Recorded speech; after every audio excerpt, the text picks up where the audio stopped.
예, 안녕하십니까. 제7회 김포시 의회 주최 정책토론회 김포시 공익활동 증진 및 지원 방안의 자장을 맡은 김옥균 의원입니다. 인사드리겠습니다.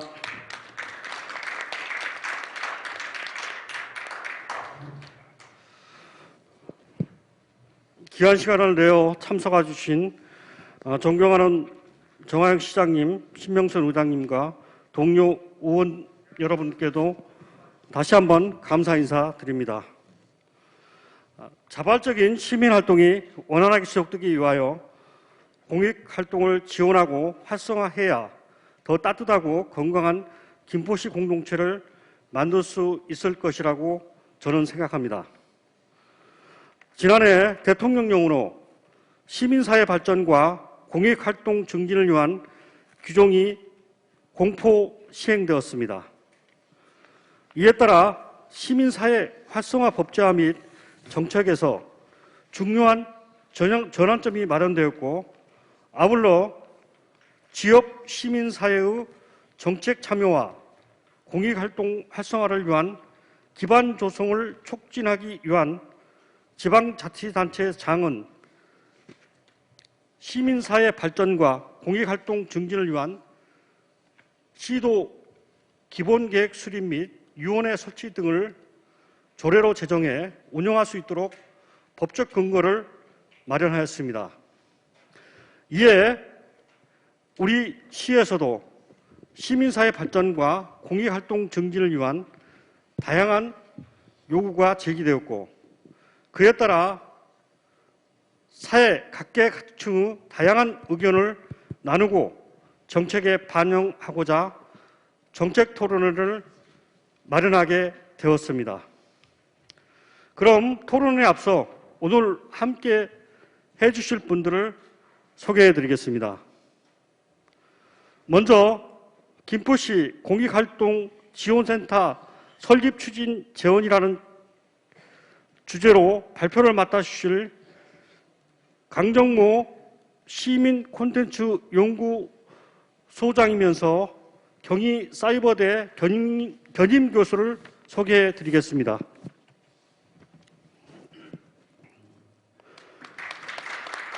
다음은 두 번째 주제, 경기도 공익활동 지원 조직의 필요성과 의미로 주제 발표를 맡아주실 송성영 경기도 공익활동 촉진위원장님 소개해 드리겠습니다.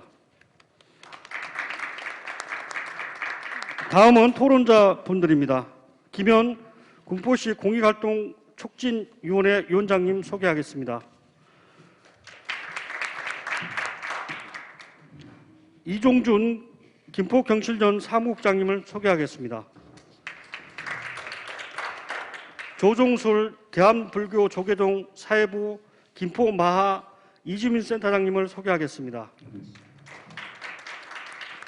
박정규 김포저널 대표님을 소개하겠습니다. 임현경 김포시 주민협치 담당관님을 소개하겠습니다. 그럼 오늘 정책 토론의 진행 순서를 말씀드리겠습니다. 오늘 토론의 진행은 먼저 강정모 시민 콘텐츠 연구소장님과 송성영 경기도 공익활동 촉진위원회 위원장님의 주제 발표를 들은 후 지적 및 자유토론 순으로 진행하겠습니다. 또한 토론의 마지막 순서로 김포시 의회 페이스북과 유튜브 채널을 통해 올려주신 질문에 답변 드리는 시간을 갖도록 하겠습니다. 그럼 본격적인 토론을 시작하겠습니다. 먼저 강정모 시민 콘텐츠 연구소장님 주제 발표 부탁드리겠습니다. 네, 그러면 먼저 첫 번째 주제 발표를 시작하도록 하겠습니다. 저에게 주어진 시간은 20분입니다. 20분 제가 좀 자료 분량을 많이 준비를 해서 20분 꽉 좀 채우는데 넘지는 않도록 하겠습니다. 저는 민주주의를 우리 일상생활 속에서 어떻게 하면 쉽고 재미있게 구현할 것인가라고 하는 콘텐츠를 만들어서 한 15년 정도 보급해 왔고요. 민관협치, 그다음에 공익활동에 관한 여러 가지 활동가들의 역량 강화를 위한 그런 강의 워크숍들을 진행해 왔고요. 그다음 이렇게 오늘 김포시 의회의 김옥균 의원님의 초대에 의해서 이 자리에 서게 되었습니다. 자세한 조례에 관련된 사항은 뒤에 말씀해 주신 송성영 우리 경기도 위원장님께서 다 말씀을 해주실 것 같아서 저는 왜 이것을 설립해야 되는지, 설립에 대한 어떤 근거와 가치 토대를 기반한 내용들과, 그리고 뒷부분에는 제가 부대표로 있는 NPO 스쿨에서 서울시 동남권 NPO 지원센터 설립 타당성 연구에서 거기에서 기반한 몇 가지 내용들을 여러분들과 함께 나눠보도록 하겠습니다.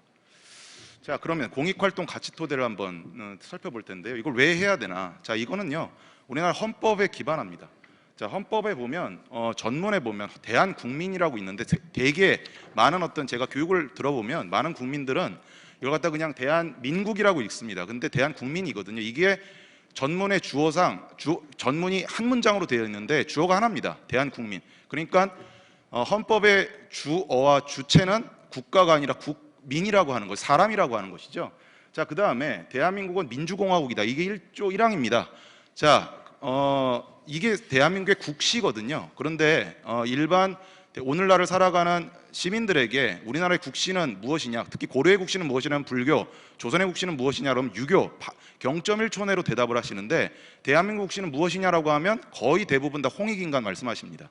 근데 분명하게 민주공화국이다라고 하는 것이고, 이게 뭐냐면 초등학교 때부터 민주시민 교육이 당연히 들어가야 되고 헌법을 읽고 쓰고 하는 어떤 교육들이 들어갔어야 되는데 이게 들어가지 못했다라고 하는 것입니다. 어쨌든 이 공익활동과 시민참여는 민주주의에 기반한다. 그래서 민주주의가 확대되면 될수록 공익활동의 지원이라고 하는 것이 제도적으로 되는 것은 너무나도 자연스러운 흐름이다라고 하는 것입니다.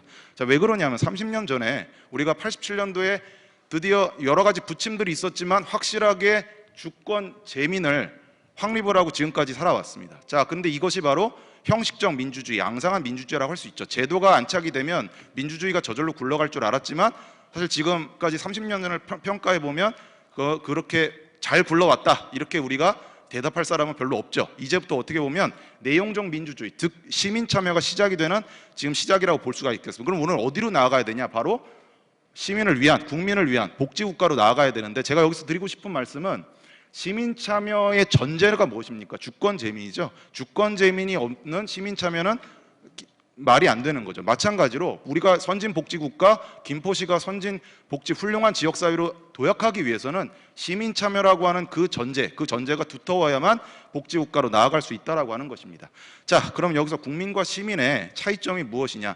되게 많은 어떤 시민들에게 제가 이 차이점을 여쭤보면 국가에 속하면 국민, 시에 속하면 시민 이렇게 이제 말씀을 하십니다. 행정적 개념에 머물러 계시죠. 자, 그래서 제가 반문을 드리죠. 그럼 군에 살고 계시는 분들은 시민이 아닙니까? 그럼 여기서 이제 할 말이 없어지는 겁니다. 자, 그런데 국민이라고 하는 것은 태어나는 것이죠. 여기서 뭐 대한민국을 선택하신 분 일부 있을 수는 있겠고 김포 시민 중에 많은 분들이 있을 수 있겠죠. 다문화 사회니까. 그러나 거의 대부분은 다 태어났습니다. 자, 그런데 우리가 독립 이후에 내가 진학을 할까, 직장을 가질까, 어느 직장에 갈까, 누구를 만날까, 결혼을 할까, 집을 살까, 모든 것이 이제까지 선택이고 지금 이로부터도 계속 선택을 해야 됩니다. 저는 그래서 국민과 시민의 내용적인 어떤 부분을 이제는 생각할 때가 됐다라고 해서 저는 국민과 시민의 차이는 바로 이 선택도 있다라고 보는 것이죠. 즉 시민이라고 하는 것은 내가 내린 선택으로 나를 만들어가는 존재다라고 하는 것입니다. 자, 그리고 내가 이 땅에 태어난 이유도 사실 예전에는 국가, 신, 부모님이 정해줬지만 시민이란 존재는 내가 이 땅에 태어난 이유를 내가 정하는 존재라고 볼 수가 있겠습니다. 자, 그래서 여기서 하나의 질문을 더 던지면 우리가 선택하지 않은 것 굉장히 많습니다. 자, 시간 관계상 제가 미리 보여드릴 텐데요. 자, 장애, 선천이도 후천이도 누가 장애를 선택한 사람이 어디 있겠고요. 여러분들의 이름, 그 다음에 특히 대한민국은 이거죠. 고향입니다. 강원도에서 태어났느니, 전라도에서 태어났느니, 경상도에서 태어났느니 이거 우리가 선택한 거 아니지 않습니까? 자, 그런데 사회적 편견과 차별은 대부분 어디서 일어나고 있습니까? 우리가 선택하지 않은 것에서 일어나고 있습니다. 자, 그래서 우리가 사회적 편견과 차별을 이렇게 재해석할 수 있습니다. 내가 선택하지도 않은 걸 나보고 책임지라고 하는 것이죠. 선택이라고 하는 것이 뒤에 따라오는 것이 뭐냐면 책임이거든요. 그래서 선택이 굉장히 어렵고 힘들고 고민스러운 겁니다. 자, 그래서 이 사회적 편견과 차별이 바로 내가 선택하지도 않은 걸 나보고 책임지라고 하는 것인데요. 자, 그래서 저는 이제 시민과 시민사회를 이 맥락에서 한번 재해석을 해봤는데요. 선택하지 않은 것을 평가하는 사회일수록 시민사회가 아닌 것이고요. 그래서 이렇게 공익활동, 많은 어떤 다수의 시민들이 일상을 살아가고 경제활동을 하면서도 남는 어떤 여러 가지 재능과 또 여력과 시간, 그런 걸 통해서 공적 공동체 활동에 참여를 하는 이런 활동을 통해서 선택한 것으로 평가하는 사회로 확장해 가는 것, 그런 과정이 바로 공익활동이고 공익활동을 촉진하는 의미가 있다라고 하는 것입니다. 그래서 다시 한번 시민과 시민사회와 시민참여, 자원봉사를 갖다 재정의를 하면 자신이 선택한 것으로 형성된 존재가 바로 시민이고요. 그래서 시민은 바로 책임적 존재라고 하는 것입니다. 시민한테는 굳이 책임을 져야 된다, 책임을 져야 된다 얘기할 필요가 없는 거죠. 근데 우리가 과거에는 책임성을 가져야 된다 그렇게 얘기했던 건 뭐냐면, 우리가 과거에는 별로 선택할 만한 것들이 없었다라고 하는 것입니다. 자, 그 다음에 선택한 것으로 평가받는 사회일수록 성숙한 시민사회고요. 성숙한 시민사회를 만들어가기 위해서 갈등하고 협력하고 연대하는 방법을 확산하는 활동이 바로 시민 참여 활동이다라고 하는 것입니다. 여기 보시면 협력과 연대라고 하는 되게 훌륭한 단어가 있는데 그 앞에 갈등이라는 단어가 있죠. 갈등을 노정하지 않는 협력과 연대는 사회비 단체에서나 있다고 저는 생각이 됩니다. 그래서 협력과 연대는 반드시 갈등을 노정해야 되고요. 김포시가 과거보다 지금이 훨씬 더 시끄러워졌고 훨씬 더 갈등이 많아졌다라고 저는 생각을 합니다. 인구가 가장 빠른 속도로 24만이 증가했다고 아까 말씀해 주셨는데요. 그러면 그럴수록 김포시에는 더 증가하는 것이 바로 갈등이라고 보입니다. 이 갈등을 어떻게 하면 적절하게 유지할 것인가, 바로 이게 바로 시민사회의 역량이고, 이것이 바로 시민사회 역량이 뒷받침되어야 민관, 그 다음에 기업이 같이 파트너십을 이루고 그 갈등을 잘 매니지먼트해서 시너지로 이끌어내는 것, 그것이 바로 공익활동지원센터를 만들어야 되는 가장 큰 의미다라고 볼 수가 있겠습니다. 그래서 시민사회 역량은 바로 선택력이다라고 저는 정의를 내리겠습니다. 자, 그러면 시민 참여는 어떤 가치 기반에 있느냐, 공익활동지원센터는 어떤 가치 기반에 있느냐라고 하는 것인데, 그게 바로 조례 앞부분에 뭐 예를 들면 국무총리령부터 시작해서 서울, 경기도 앞에 다 전제로 깔고 들어가는 것인데요. 이걸 자칫 좀 간과하는 경향이 있습니다. 자, 먼저 자발성이고요. 그 다음에 공익성입니다.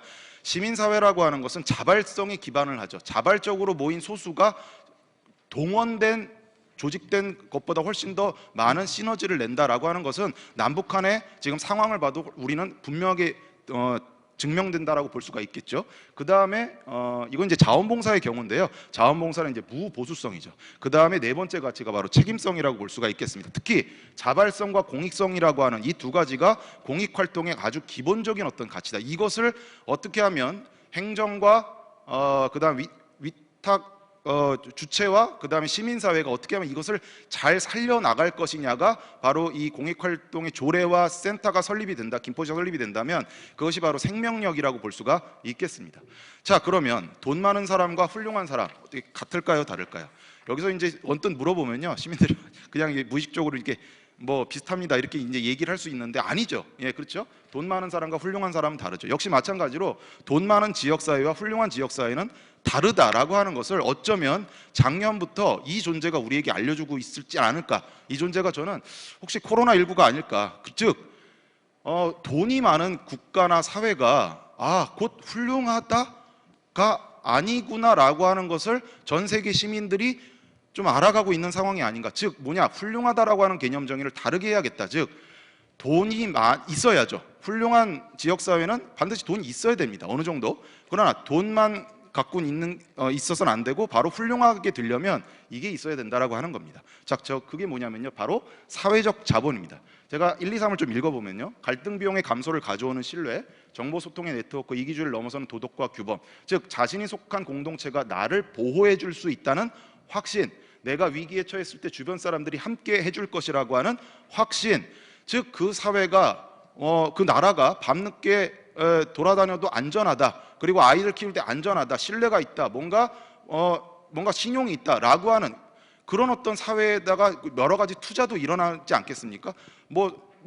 돈만 많다라고 해서 그 사회가 많이 투자될 수 있는 건 아니지 않습니까? 그래서 이 자본과 사회적 자본이 균형 잡혀졌을 때 그 지역 사회는 지속 가능할 수가 있다라고 하는 것이고요.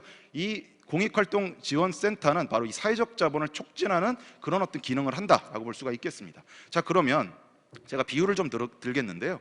오페라와 마당놀이가 있습니다. 오페라와 마당놀이 차이점이 무엇일까요? 여러분들에게 질문을 좀 드리고 싶지만 시간 관계상 제가 하도록 하겠습니다. 일단 무대가 있고 없고의 차이가 있죠. 그 다음에 마당놀이는 아무 데서나 할 수 있습니다. 지금 여기서도 펼칠 수가 있는 것이죠.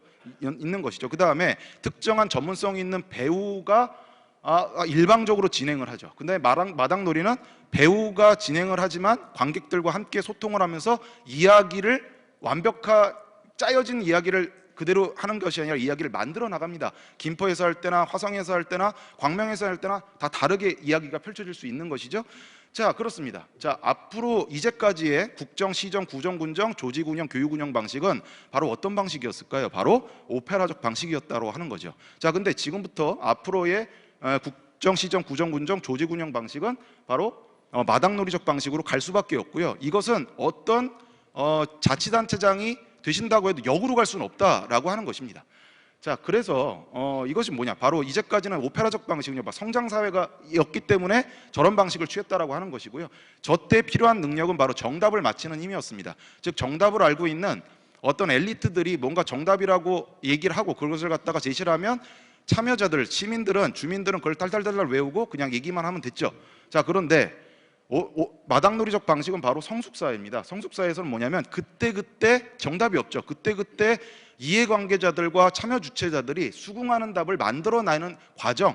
그러다가 이게 아닌가벼 그러면 그 시행착오를 잘 곱씹어서 다른 것들로 함께 가보는 그 과정, 그 능력, 그 토의와 토론의 능력이 바로 성숙사회에 필요한 시민사회 역량뿐만 아니라 행정 공무원 조직의 역량이다라고도 볼 수가 있겠습니다. 자, 그러면 공익활동 작동 원리들을 한번 볼 텐데요.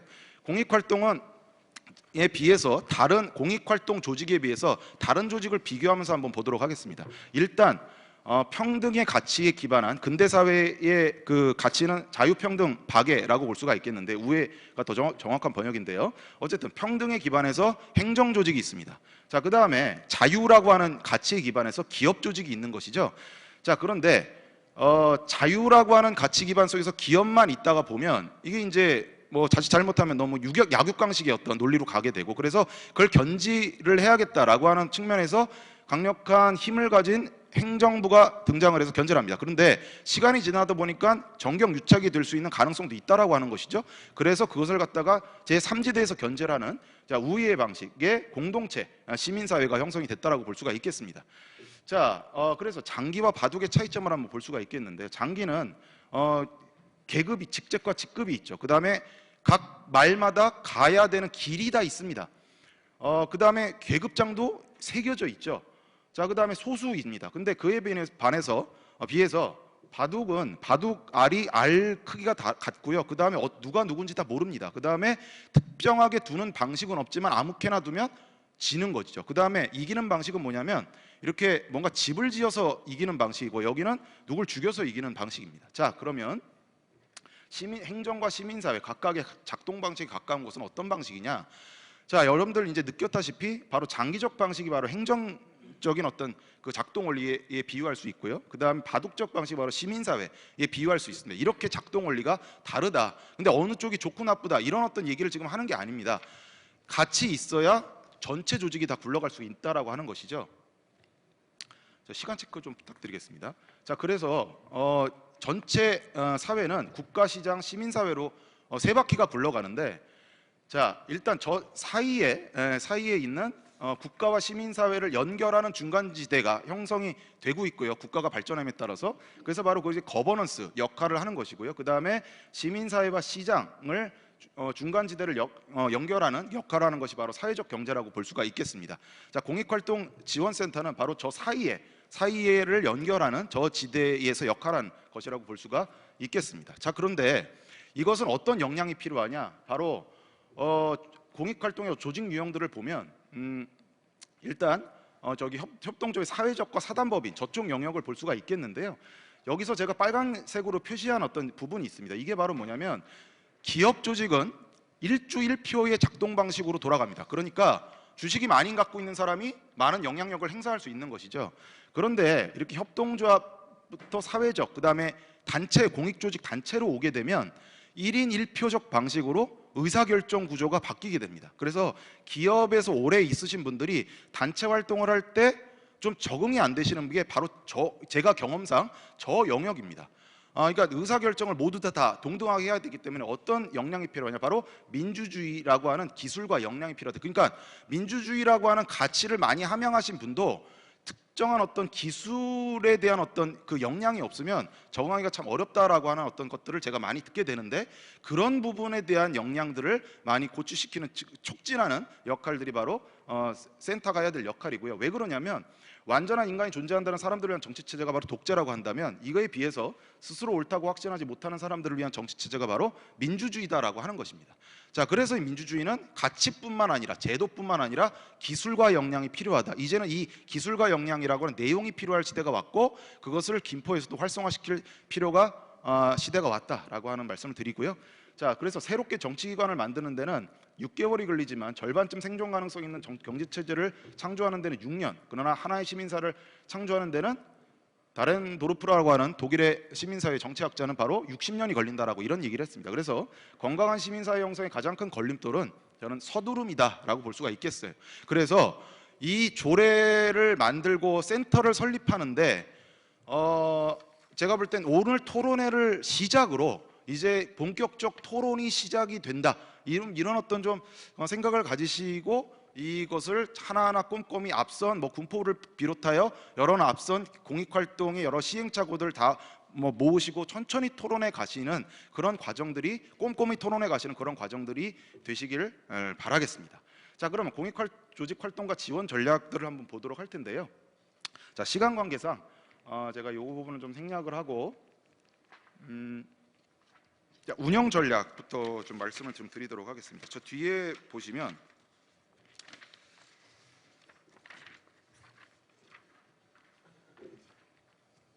네, 2번을 한번 좀 보시게. 페이지 수가 여기 안 나와 있는데, 예, 여기 요 페이지에 중간 지원 조직으로서의 사회적 책무성 한번 좀 보도록 하겠습니다. 요 내용을 제가 발제를 하고 저는 마치도록 하겠습니다.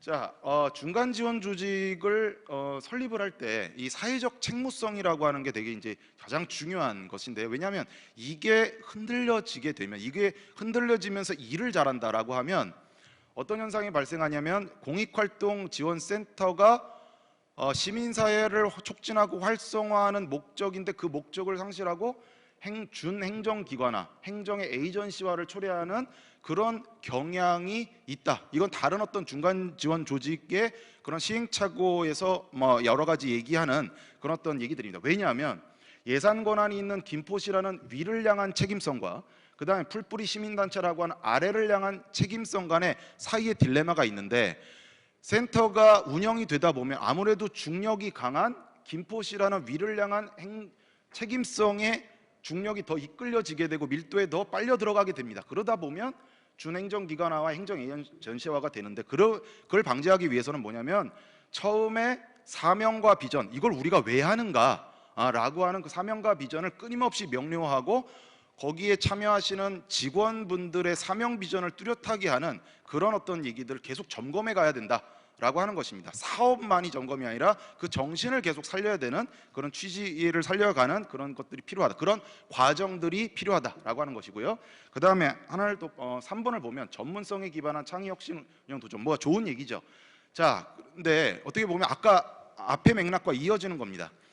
자, 아무래도 시 예산을 부여하는 시라고 하는 책임성의 비중의 중력에 빨려 들어가다 보면 거기서 내려오는 여러 가지 성과 지표라든지 그 다음에 업무 체계나 틀에 맞추다 보면 또 역시 자연스럽게 준행정기관화가 되는 경향이 있습니다. 그래서 제가 볼 때는 1년마다 하면 제일 좋고요. 그게 아니라 1년, 2년 텀이라도 좋고, 그래서 센터와 시민사회와 운영위원회와 행정기관과 성과 협약, 그 다음에 업무 협약을 나름대로 토의를 통해서 체결하고 그 협약의 바탕에서 운영되는 것을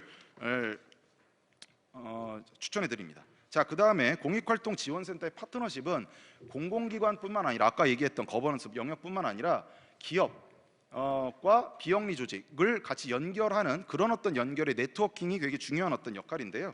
자, 여기에 이어서 하나 또 제안을 드리면, 수평적이고 혁신적 운영을 위한 전략적 시민사회 공론장을 좀 운영을 많이 하는 역할을 센터가 했으면 좋겠다라고 하는 것입니다. 왜냐하면 행정구조상 지자체 예산이 민간 위탁 방식으로 지원되는, 물론 이제 직영도 있고 위탁도 있고 어느 방향으로 갈지 김포시 지금부터 고민이 되시겠지만, 그러나 되게 많은 센터 운영이 이제 위탁, 민간 위탁으로 운영이 되기 때문에 민간 위탁 방식으로 지원되는 많은 중간 지원 조직 운영은 역시 이제 관에 휩쓸리게 될 수가 있습니다. 그래서 수평적인 실제적인 어떤 민간 협치로 전환하기 위해서 지역사회 공론장을 많이 운영해서 그 공론장의 여러 가지 의견들을 도출하고 그걸 정리해내고 분석해내는 그런 어떤 과정을 통해서 민간의 여론을 많이 뒷받침해야지만 행정과 논의할 때 레버리지, 즉 협상력이 있을 수 있다라고 하는 것을 말씀드릴 수 있겠습니다. 자, 이것도 좀 넘어가고요. 자,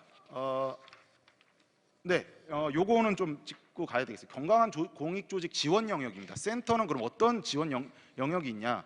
자, 일단 재정 영역이 있고요. 그 다음에 뭐 역량 영역이 있는데, 제가 볼 때는 컨설팅을 통해서 사명과 비전을 계속 도출하고 명료화하는 이 과정이 단체들이 많은 사업들에 치이다 보면 방향성을 잃는 경우가 많습니다. 그래서 제3자의 어떤 컨설턴트를 통해서 그 방향성을 명료화하는 그런 어떤 작업도 해야 되고요. 그 다음에 가장 중요한 건 이겁니다.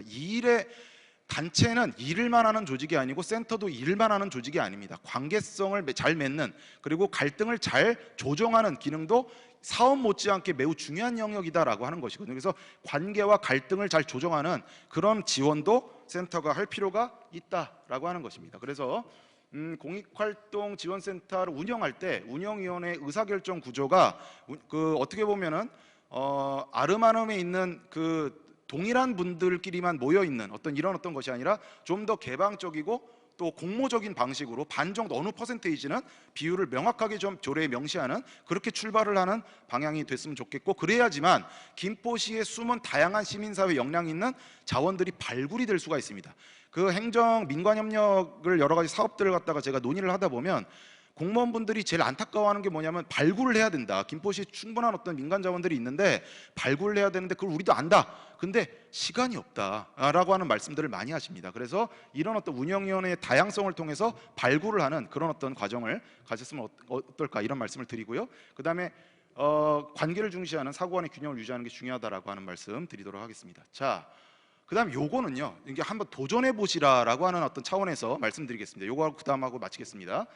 자, 이게 이제 예산의 부분인데, 예산이 100% 사실 어떻게 보면 많은 지자체에서 이제 관에서 100% 나오게 되는데, 어느 일정 부분은 예를 들면 공간 사용료라든지 이렇게 수익이 이제 창출이 될 수 있는데, 이런 어떤 수익금을 낼 수 있거나 아니면 일정 부분에 있어서 모금을 할 수 있는 부분들을 한번 모색해 보시라고 한번 제안을 좀 드려보도록 하겠습니다. 그래서 그렇게 해서 수익이 발생되는 것은 그 예산의 범위가 됐고, 그 예산은 반드시 목적, 특정한 목적, 예를 들면 각 분야의 전문 그 구성원들, 센터의 어떤 직원들이나 단체 활동가들의 역량 강화라든지 여러 가지 연수라든지 거기에만 좀 쓸 수 있는 그런 어떤 예산으로 좀 특정화하는, 그렇게 사용하면 좀 더 촉진과 자율성이 좀 담보되지 않을까, 이런 말씀을 드립니다. 그 다음에 또 하다 보면은 여러 가지 전체 김포시에 비해서 센터 인력이 매우 협소할 수 있습니다. 자, 그렇기 때문에 각 센터의 사업을 주행하는 데 있어서 도움을 줄 수 있는 김포시의 여러 역량, 여기 토론자 분들도 계신데요. 이런 분들이 뭐냐면 자원봉사자들로 좀 끌어들여서 활용되시고 또 네트워킹 맺는 그런 어떤 과정으로 운영되는 게 어떨까, 이런 생각을 드리고요. 그 다음에 이것도 이제 일종의 좀 큰 도전 영역인데, 이게 이제 2020년 정부혁신 과제로 협치형 민간 위탁 활성화 및 성과 제고를 선정하고 수탁 기관의 자율성 확대를 통한 수탁 사무의 성과를 제고하는 정책 개선을 지금 추진하고 있는 중인데, 그 중에서 뭐냐면 중간 지원 조직의 지속 가능성을 높이기 위한 차원에서 수탁 기관의 모법인의 운영 업무에 대한 인정과 수탁 사무와 시설 운영 성과에 대한 보상 체계, 즉 수탁을 했을 때 그 수탁 비용을, 왜냐하면 어떻게 보면 행정에 대응을 하는 것이거든요. 그래서 그것을 대행에 대한 어떤 그 비용을 좀 제공을 하는 그런 어떤 것도 한번 좀 모색해 보시면 어떨까, 이런 말씀으로 제 발전을 마치도록 하겠습니다. 수고하셨습니다.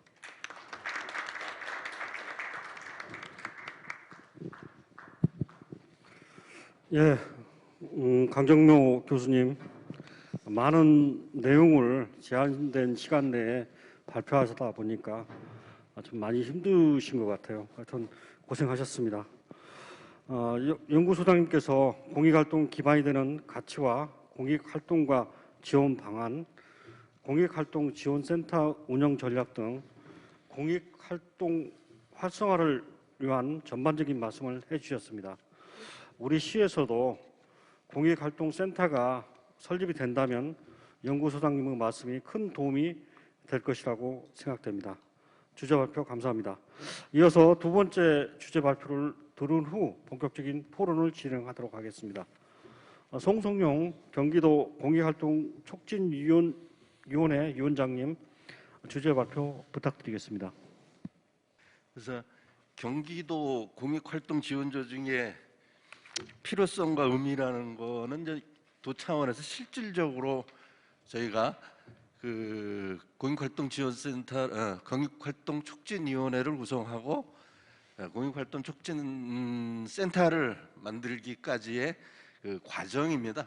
과정이라 이렇게 먼저 강정모 소장님께서 발제를 해주신 그 필요성과 이론적인 구구절절함, 뭐 모든 거 공부하는 시간이었다면 저는 경기도 차원에서 어떻게 추진되었고 지금 어떻게 활동하고 있고 앞으로의 계획은 뭔지 간단하게 그 과정만을 설명드리도록 하겠습니다.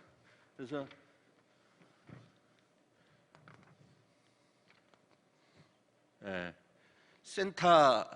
센터가 먼저 세워진 것은 아닙니다.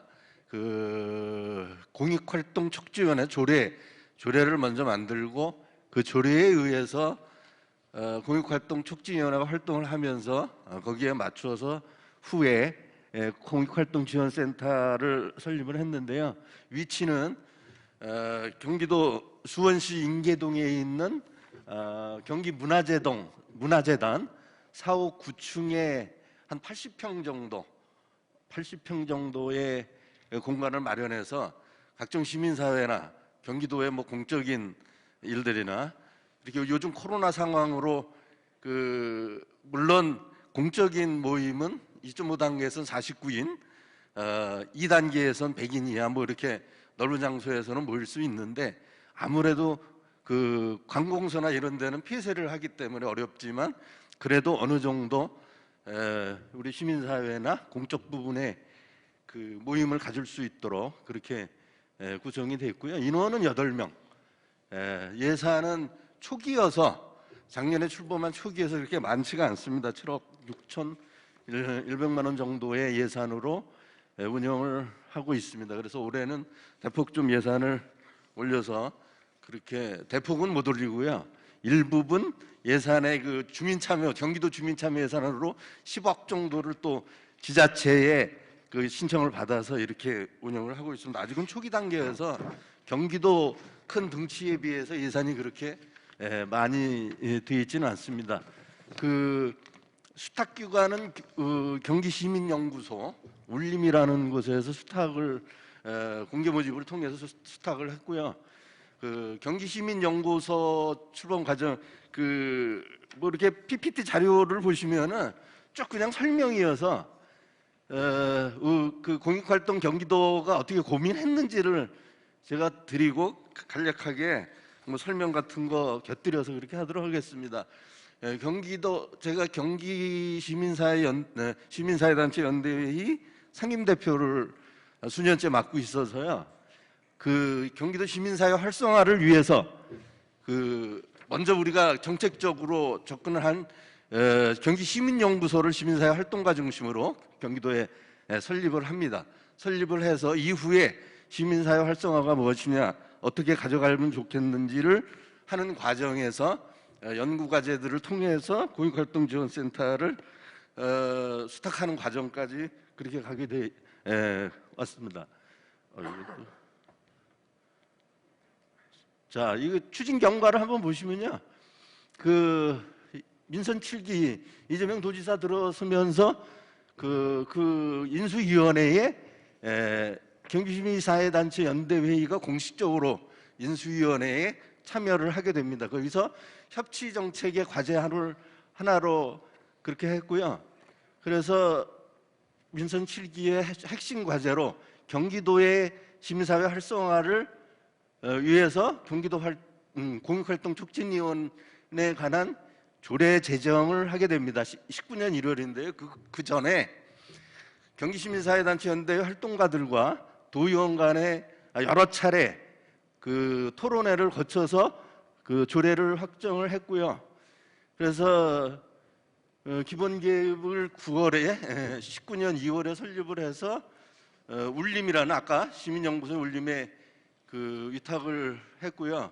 촉진위원회 구성은 2019년 11월에 공익활동 촉진위원회 구성을 했습니다. 공익활동 촉진위원회와 공익활동 지원센터는 어떻게 다르냐? 공익활동 지원센터 내 운영위원회가 있습니다. 자체 내. 그 공익활동 촉진위원회는 공익활동 지원센터를 운영하는 운영위원회가 아니고요.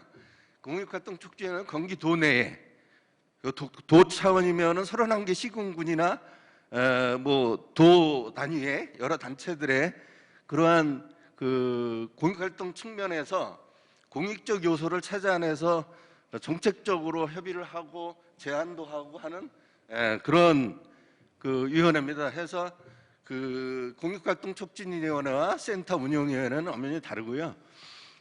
어쨌든 제가 그 공익활동 촉진위 위원장을 하면서 센터 설립하고 이런 과정에 같이 참여하면서 오늘 이렇게 발제를 같이 하면서 의견을 좀 나누고 있습니다. 그래서 센터 입주는 2020년 3월 16일 코로나 상황에서 개소를 하게 되면 더 이상 미룰 수가 없어서 위치는 아까 말씀을 드렸고요.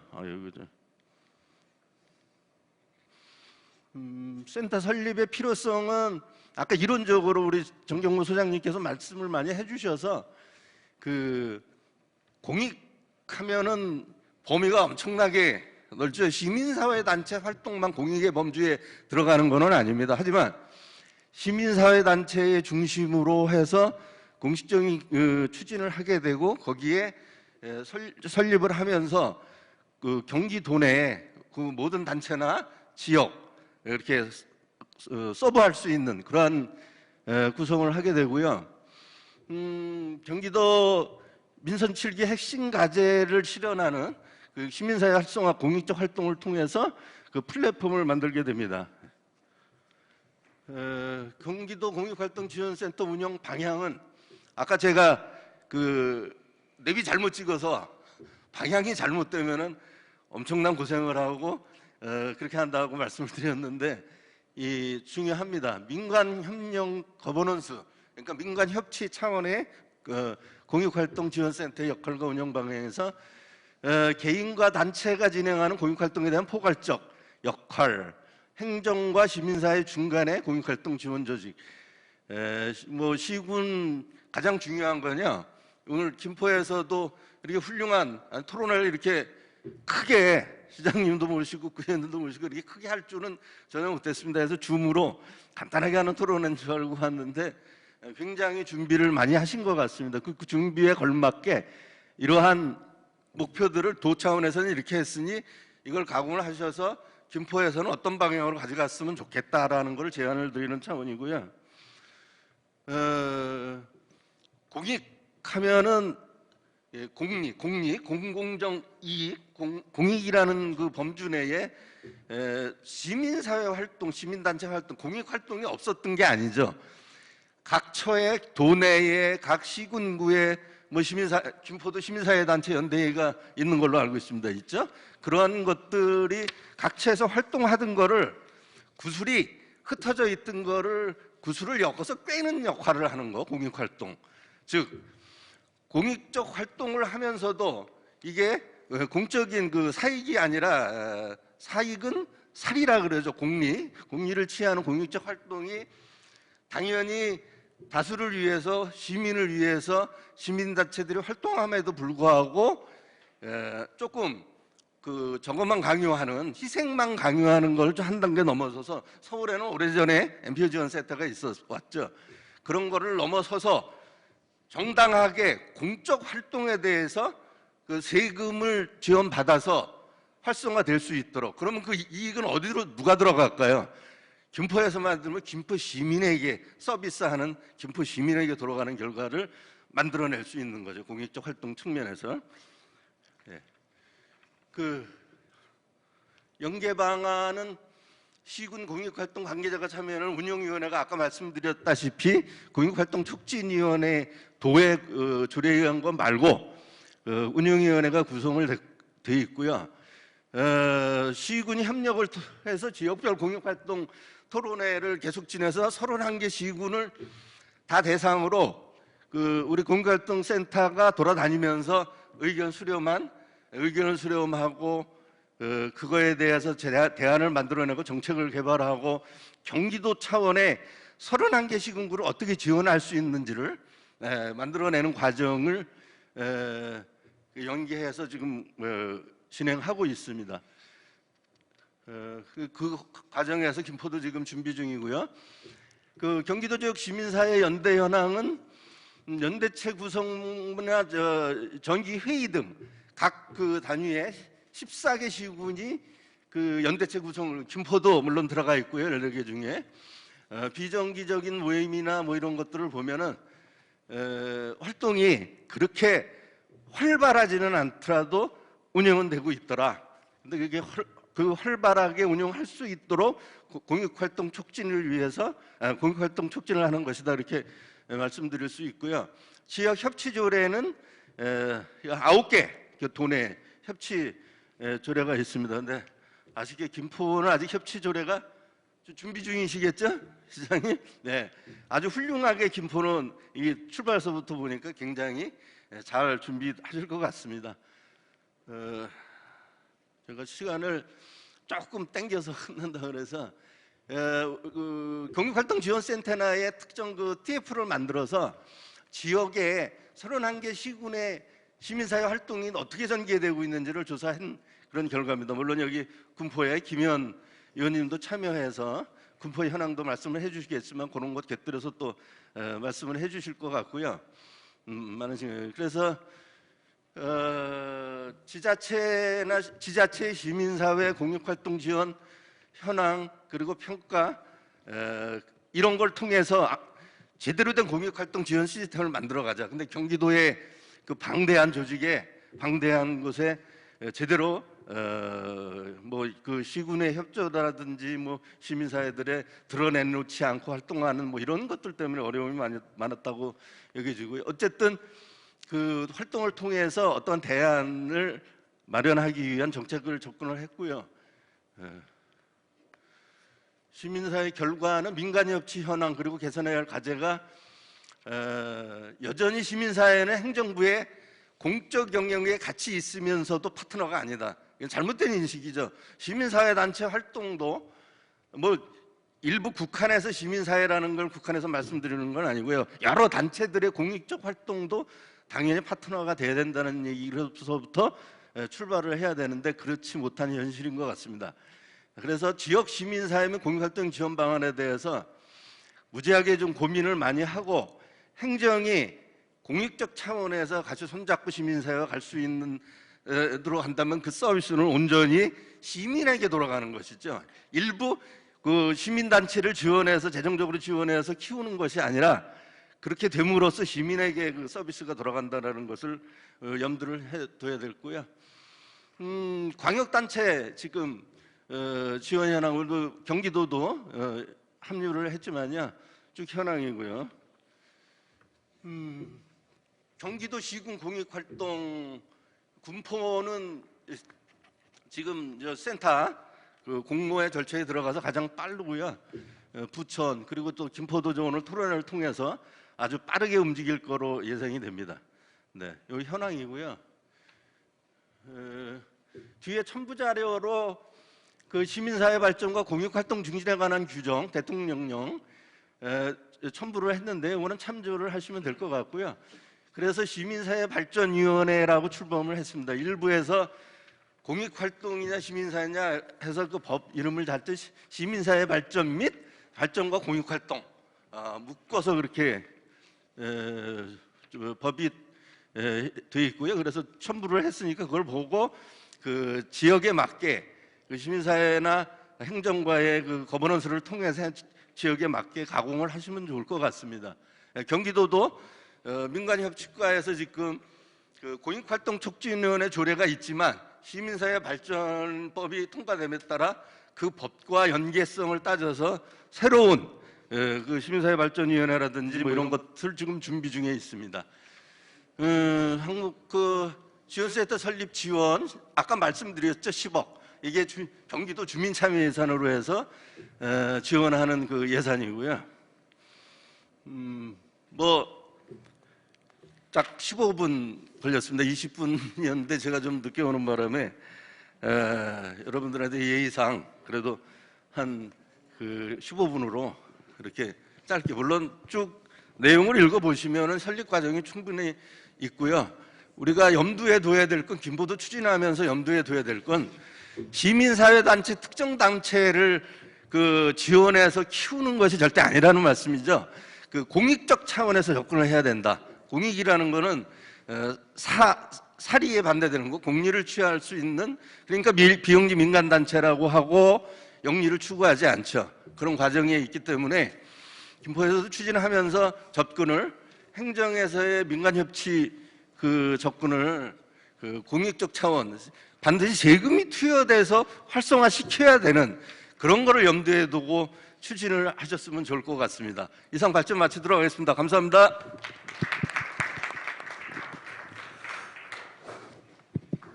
손성년 위원장님 주제 발표 잘 들었습니다.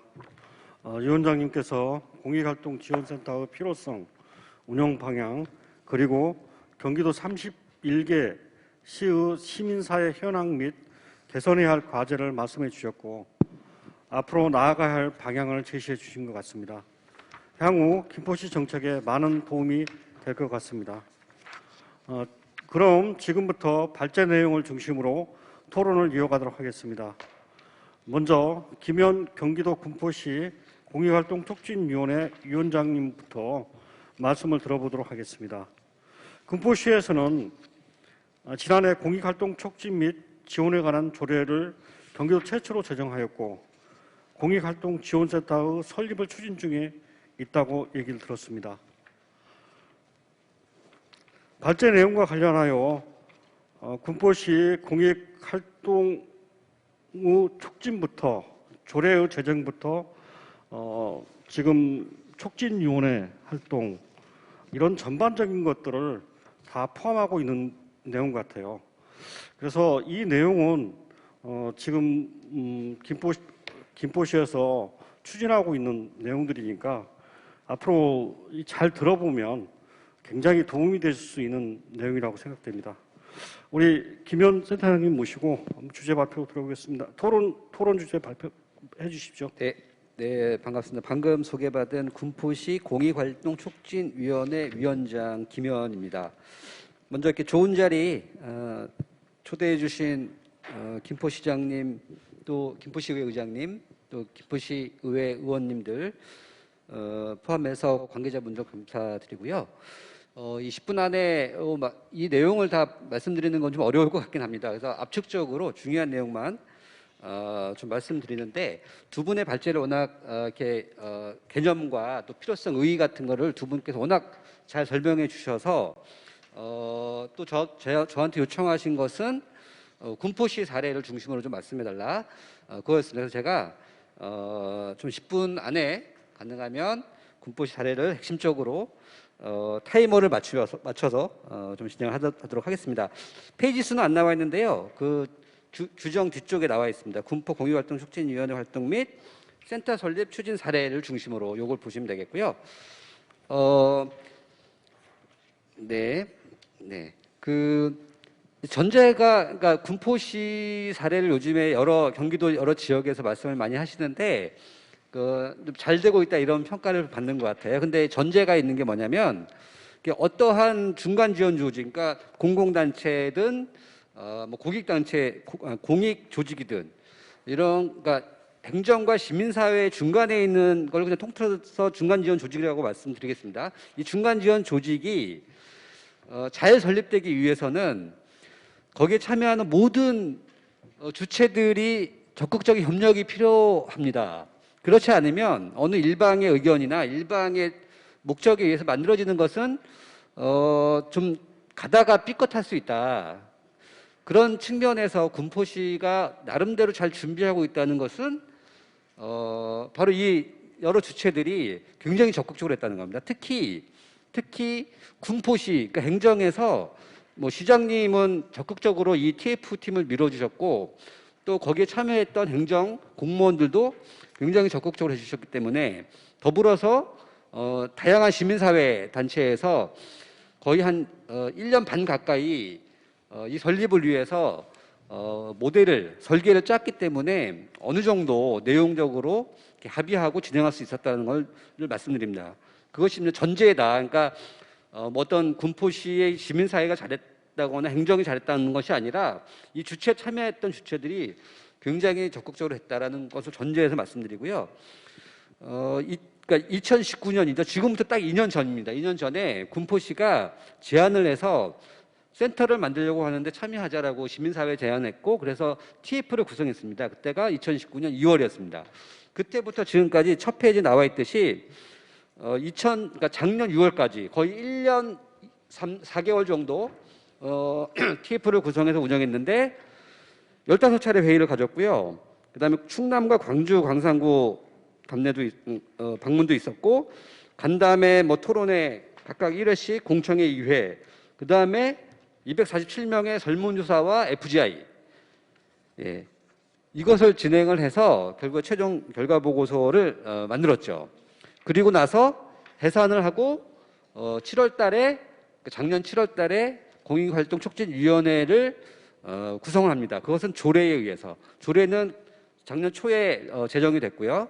그것에 의해서 7월 달에 구성이 돼서 제가 이제 촉진위원회 위원장을 맡으면서 지금까지 오게 됐고요. 지금 상황은 위탁을 공고가 나갔고 그다음에 5월 초에 오픈하는 것을 예정으로 위탁을 받고 있는데 위탁은 시민단체 협의회라고 하는 곳에서 아마 낼 것 같아요. 거기서 내면은 거기서 준비를 많이 해왔기 때문에 같이 협력해서 진행할 계획이고 아마 경기도가 80평 정도 규모라고 그랬잖아요. 근데 군포시가 그거 한 2배 정도 됩니다. 규모가.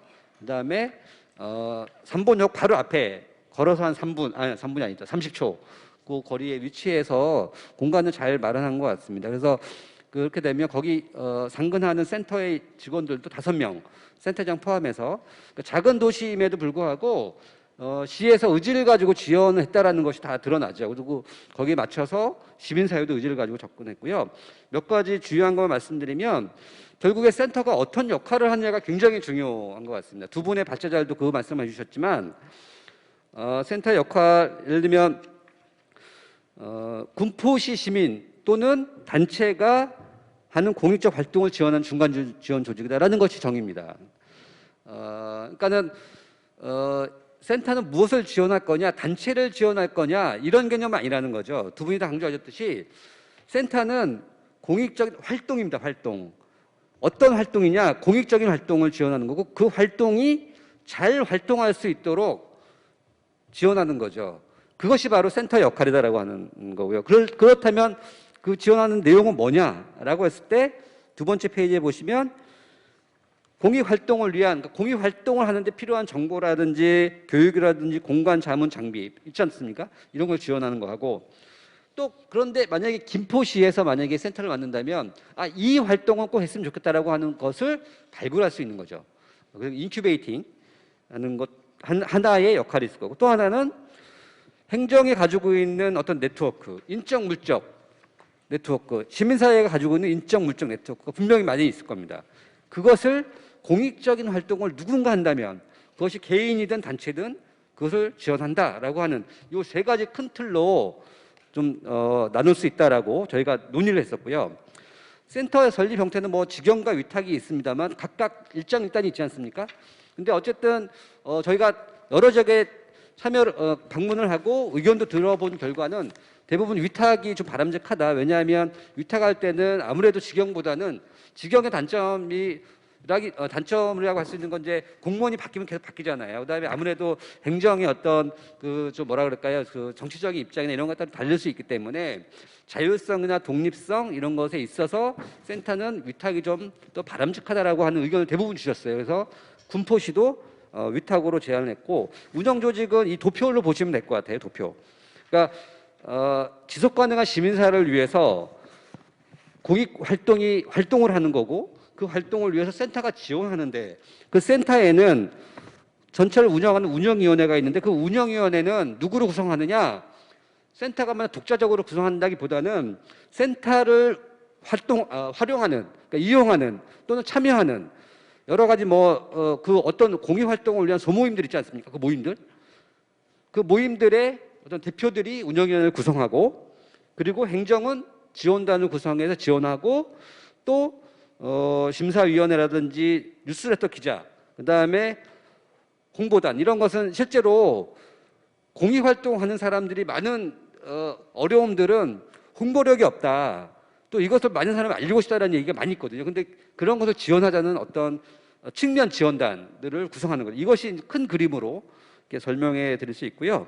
센터는 이따 설명하고 시간이 많이 가서 주요 사업도 보시면 그래서 어떤 활동 정보 교육 공간 지원과 인큐베이팅과 행정과 시민사회가 가지고 네트워킹을 지원한다라고 하는 그 활동의 역할에 있어서 크게 보면 뭐 한 8가지 정도 세부적인 사업들을 제안했고요. 그다음에 이제 이 토론 쟁점들을 제가 좀 말씀드리고 싶은데요. 저희가 TF가 2019년 2월 달에 구성이 됐거든요. 구성이 돼서 2019년 8월까지 한 6개월간 딱 한 가지 주제만 얘기했어요. 뭐냐? 과연 이 센터의 정체성이 뭐냐였어요. 거기에 참여한 8명의 위원들이 다 생각이 달랐거든요. 이거 하나 정체성의 한 줄을 만들어내는데 6개월이 걸린 겁니다. 크게 두 가지였어요. 하나는 센터는 어떤 공간을 지원하거나 또 단체를 지원해야 된다라는 입장이 하나가 있었고 또 하나는 그게 아니라 개인이든 어떤 조직이든 단체든 그것이 공익성을 기반으로 하는 활동이라면 그 활동을 중심으로 지원해야 된다라는 것이었습니다. 이렇게 주장하는 건 제가 이렇게 주장했는데 그 이유는 여타의 조례들이나 다른 지역의 공익활동 관련된 것 조사를 해보면 특히 경기도 조례가 굉장히 명료합니다. 경기도 조례는 활동을 지원하겠다는 것이 굉장히 이렇게 순차적으로 나와 있어요.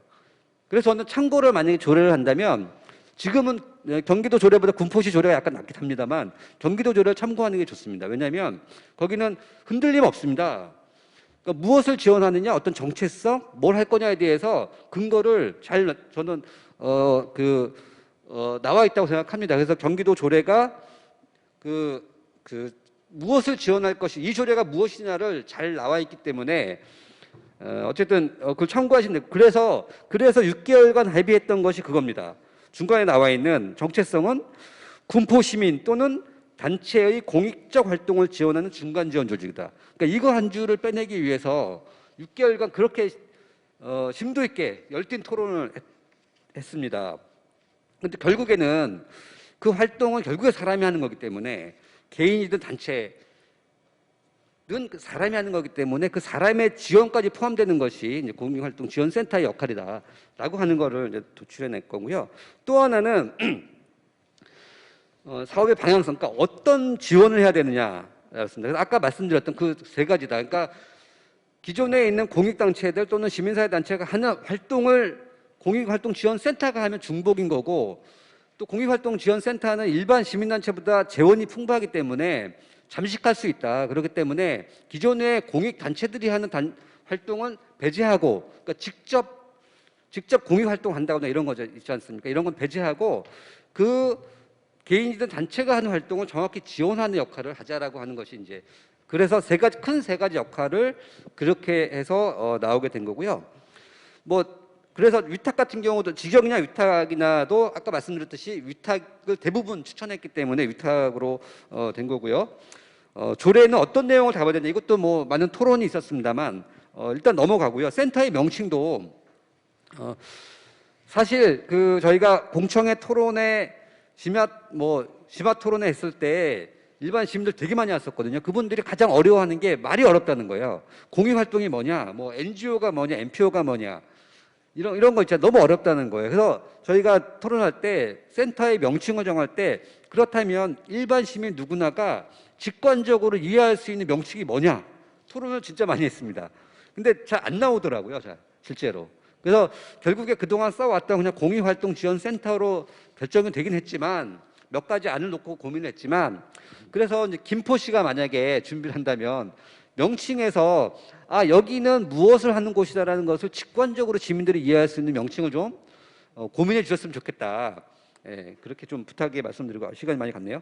그리고 이제 저희가 또 내부적으로 토론했던 거는 기초의, 그러니까 뭐 시군의 센터와 경기도의 센터는 뭐가 달라야 되느냐. 그래서 저희도 얘기했던 거는 경기도는 직접 사업을 하면 안 된다. 결국에 현장에서 31개 시군 현장에서 공익활동을 지원하는 현장이기 때문에 경기도는 31개 시군의 법제도적인 지원, 그다음에 각각 31개 시군이 공익활동을 촉진할 수 있도록 독려하고 그런 토대를 만드는 것, 그 역할이다라고 제안을 했고, 실제로 작년 초에 아마 경기도가 설립됐 이후에는 31개 시군을 다 돈 것으로 압니다. 대부분 돌아서 토론도 하고 의견도 들었던 것으로 압니다. 네, 그렇고요. 조례안을 보시면 조례안은 여기 뒤에 도표가 있습니다. 도표에서 주요하게 논의된 쟁점들만 간략하게 말씀드리면 제 1조 목적에서, 그러니까 왼쪽 칸이 저희가 제안한 거고 오른쪽은 최종안인데 거의 다 반영을 다 한 거라고 보시면 되고요. 뭐 사회적 가치, 1조의 사회적 가치라는 용어가 나오는데 그 앞에 뭐 예를 들면 생태, 환경, 뭐 젠더, 성평등 이런 걸 다 넣었다가 그걸 다 넣으면 너무 넣을 게 많으니까 그냥 사회적 가치로 퉁치자 해가지고 사회적 가치로 이렇게 넣은 거고요. 그리고 또 참고로 보시면 그 뒷페이지 보시면 기본 계획을 꼭 수립해야 되느냐 기초에서 그런 의견이 나왔었는데, 그래도 가능하면 이 공익활동이 굉장히 중요하다고 생각한다면 적어도 몇 년 단위의 기본계획을 수립해서 좀 장기적으로 지원하자 시민사회를, 이런 의견이 있어서 기본계획을 좀 결과적으로 넣었고요. 그리고 위원회 같은 경우에는 뭐 이건 많이 들어가고 있습니다만 사망에 보면은 어쨌든 특정 성별을 위촉할 때는 10분의 6을 초과하지 말아야 한다, 이런 것도 넣어놨고요. 또 굉장히 중요한 거는 구조 기능을 보시면 기능의 2항에 보시면은 공익활동지원센터와 유사한 활동을 하는 중간 지원조직이 꽤 있습니다. 지역에. 김포는 잘 모르겠습니다만 군포만 하더라도 사회적 경제, 협치, 마을 만들기, 주민참여 예산, 도시재생 등등 굉장히 많습니다. 그러니까 이런 것이 개별적으로 있지만 결국에 공익활동지원센터와 활동이라고 하는 것은 그 사업은 거의 이렇게 공통분모가 있는 게 많이 있지 않습니까? 그런 것을 소모적으로 또는 비효율적으로 하지 말고 그런 공통의 사업이 있다면 협력할 수 있다는 근거를 만들어 놓은 거예요. 그래서 군포시는 이후에 이런 중간 지원 조직과 아마 좀 협력할 수 있는 체계를 만들 가능성이 굉장히 크다라고 하는 걸 말씀드리고요. 그래서 조례상에 이런 걸 놔둬야 그 이후에 그렇게 좀 발전할 수 있다라는 거 생각하고요. 그리고 위탁의 10조 보시면은 1항에 비영리 법인과 단체도 위탁을 받을 수 있도록 해놨습니다. 이거 경기도 조례가 이렇게 되어 있기 때문에 그 근거로 해놨고요. 나머지는 네 그냥 보시면 될 것 같습니다. 이상 한 14분이네요. 이거 합축한다는 게 많이 나는데요. 네, 제 토론은 이것으로 마치겠습니다. 감사합니다. 네, 김현 위원장님 말씀 잘 들었습니다. 하여튼 군포시가 참 고민을 많이 했던 상황 같아요. 하여튼 군포시는 많은 걸 준비하고 또 그 많은 것을 여기서 나열했던 것처럼 고민하고 했던 것 같아요. 그래서 좋은 방안들을 모색을 했지 않았나 생각됩니다. 하여튼 이런 모든 부분들이 우리 시 대표로서 토론회에 참가하신 우리 이명경 담당관님께 하여튼 업무에 많이 참고가 될 수 있을 것이라는 생각이 듭니다. 하여튼 열심히 말씀해 주셔서 감사하고요. 다음은 이종준 경신전 사무국장님 말씀 듣겠습니다. 이정준 사무국장님은 시민 활동을 오랫동안 해왔습니다. 공익 활동을 시민사회에서 보는 시각에 대해서 말씀을 해주시겠습니다. 예, 반갑습니다. 김포경실련 사무국장으로 있는 이종준입니다. 오늘 좀 기대 이상으로요. 좀 예상은 저희 김포시에서 공익활동과 관련된 조례를 준비하는 이 정도로 생각을 했는데 지금 두 분 발제해 주신 선생님들도 그렇고 김현 군포 공익활동 촉진위원회 위원장님 말씀 들었고요. 좀 더 발전된 나아간 좀 내용들이 많이 나와서 상당히 고무적입니다. 예. 저는 앞서 지금 개론적인 공익활동 지원센터나 조례의 필요성에 대해서는 다 말씀을 해주신 것 같고요. 저는 저희 김포 지역에서 지금 현재 활동을 하는 시민단체의 지금 위상과 역할이 어느 정도인지에 대해서 그거를 통해서 저희 김포시에도 공익활동 지원센터가 꼭 필요하다 이런 부분에 대해서 좀 말씀을 드리고 싶습니다. 우선 저희가 공익활동이라는 단어가 나오기 전에 그 전에 이제 현재 김포시에 있는 시민단체들의 위상이 어느 정도냐면요. 좀 심하게 얘기하면 고사 직전이다 이렇게 말씀을 좀 드리고 싶어요. 근데 제가 2005년부터 김포경실련 활동을 본격적으로 했는데 경실련 하면은 그래도 시민단체 중에 좀 메이저 단체거든요. 대한민국에서 시민단체 1호로 설립을 해갖고 전국적으로 지금 현재 한 28개 지부가 활동을 하고 있고 회원수만 해도 전국적으로 한 2만 명 가까이 됩니다. 근데 그나마 저희 김포경실련도 그래도 회비 구조로 운영을 하고 있고 그러다 보니까 사무실 공간이나 운영 인력에 대한 이런 부분에 대해서 재정이 상당히 열악한 편입니다. 근데 문제는 그나마 저희는 좀 낫다는 거죠. 그나마 김포경실련은 회원 구조로 회비로 운영이 그나마 좀 난 편이고요. 다른 저희가 이제 지역에 시민사회단체 연대회의가 있는데 15개 단체가 지금 참여하고 있는데 그 중에 과반수 이상이 사무실이 없습니다. 이제 이런 문제를 갖고서 저희가 꾸준하게 이제 선출직 공무원분들한테 이런 문제점이 있으니까 조금 더 시민사회 활동을 활성화를 위해서 공유 공간 정도는 조금 만들어주는 게 좋지 않냐 이런 제안을 계속해서 드렸습니다. 그런 와중에 이제 작년 2020년 6월 18일 날 경기도 공유활동지원센터에서 아까 말씀하셨듯이 31개 시군 이제 투어를 하셨죠. 공유활동 지원센터의 필요성에 대해서 저희 김포 지역에도 이제 찾아와 갖고 저희 김포 시민사회단체 연대 회의하고 간담회를 나눴습니다. 그 이후에 이제 저희 이제 약칭해서 김사연이라고 말씀을 드리겠습니다. 김사연에서 그러면은 우리도 김포시에서 조금 더 적극적으로 김포시에 공유활동 지원센터를 설립하게 좀 적극적으로 좀 요청을 하자. 그래서 설립추진위원회를 구성을 했고요. 저희도 그러면 우리 활동 어느 정도 배워야지 되지 않냐 그래서 저희도 청주, 충북 NGO 지원센터, 대전 NGO 지원센터, 그리고 서울까지 이렇게 세 군데를 좀 다녀왔어요. 근데 생각보다 저는 이제 최근에 이런 이슈들이 나온 줄 알았는데 보니까 광역단위에서는 벌써 한 5, 6년 전부터 이 활동이 시작이 됐더라고요. 그래갖고 확실히 이제 우물안 개구리구나 이런 좀 생각도 있었고요.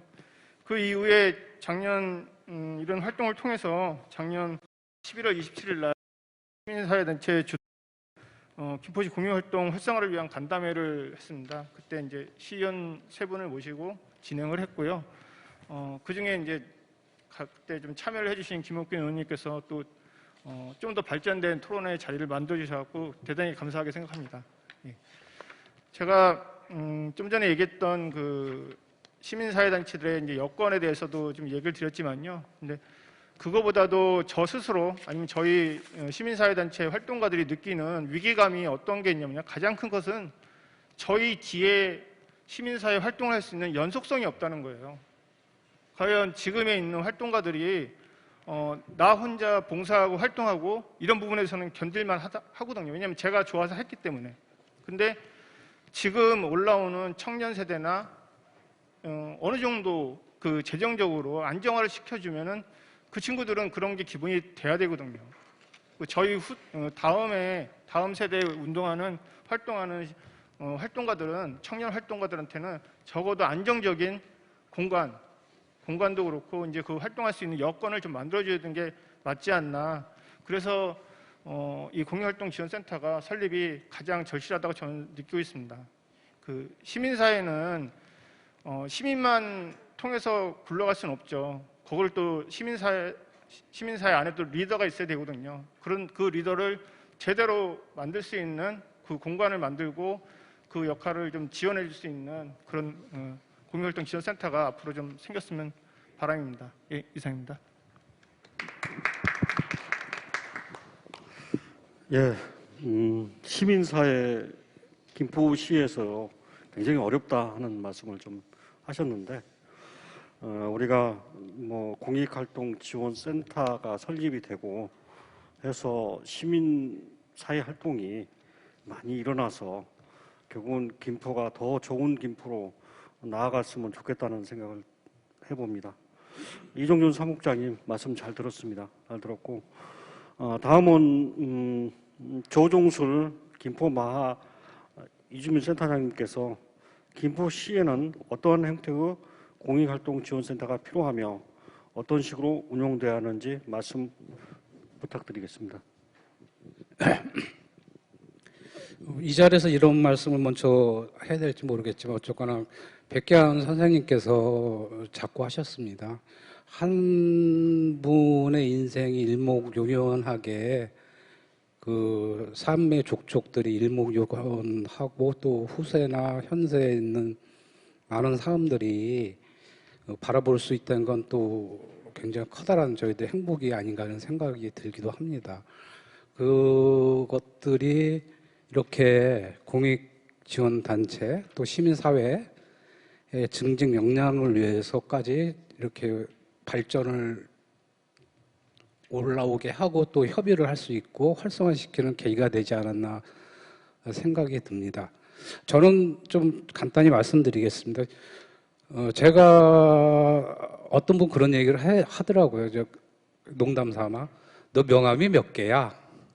그런 얘기를 많이 해서 이거 환경 문제도 하고 외국인 노동자 문제도 하고 또 때로는 농사도 짓고 뭐 그런 농담 반 진담 반을 하는데 저는 제가 김포 시민사회단체 활동가를 한 1세대에 속한다고 봅니다. 지금 뭐 정하영 김포시장님이나 최신덕도 의원님들 또 몇 분들이 같이 할 때 20대 때 같이 활동할 그 김포사랑 청년회, 양지민주 청년회 등을 통해 갖고 유영록 전 시장님도 마찬가지였죠. 그래서 그때 같이 활동했던 기억이 생생합니다. 20대 때.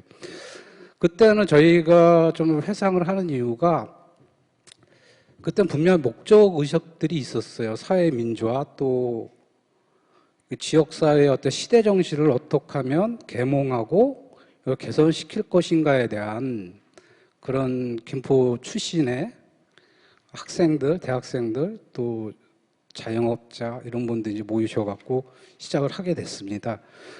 그래서 지금 뭐 세월이 흘러갖고 지금 그런 분들이 50세대, 60세대가 되시고 또 정치인으로도 되셨는데 지금은 첫 번째 이걸 하면서 좀 반성을 해야겠다는 개인적인 생각이 좀 들었습니다. 왜냐하면 저희가 여기 고향이지만 이렇게 30년 동안 지역사회 활동이나 뭘 하겠다고 하는데 진정 뭔가 좀 기여하고 도움이 됐을까 하는 그런 반성이 일단 들고요. 또 하나는 과연 우리가 지역 시민사회단체가 있는데 과연 또 다른 인구 50만에 맞는 그런 새로운 사람들을 받아들이고 또 포용하는데 우리 김포 시민사회단체가 얼마나 노력했는가 라는 그런 반성이 좀 들더라고요. 그 말씀을 좀 드리고요. 저는 어쨌거나 이게 집약이 됩니다. 그 공익활동지원센터 설립 조례라는 초점에서 집약이 되는데 저는 그것도 굉장히 중요한 문제지만 그 철학의 문제, 가치관의 문제를 좀 얘기를 하고 싶어요. 다른 분들이 나머지 디테일하게 다 얘기를 하셨지만 이 공익 활동이라는 건 저는 기본적으로 5가지 성을 갖고 좀 고민을 해봐야 되지 않나 생각이 듭니다. 하지만 공익성입니다. 지역사회에 공의롭고 의로운 사회를 만들기 위한 공익성. 또 기본적으로 그게 첫 번째고, 또 시민들의 자발성입니다.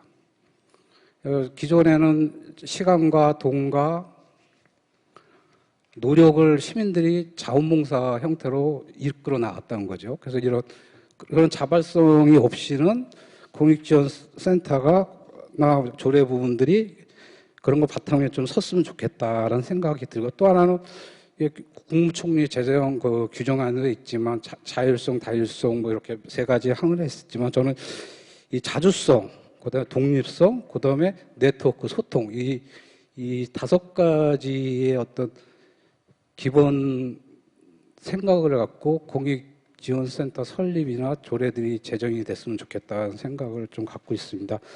또 하나는 저희가 아직 뭐 민주주의를 한 지 얼마 되지는 않겠지만, 이렇게 보면 거의 하향, 그렇게 위에서 조직이 돼서 밑으로 떨어지는 형태의 조직의 구성 형태가 많았습니다.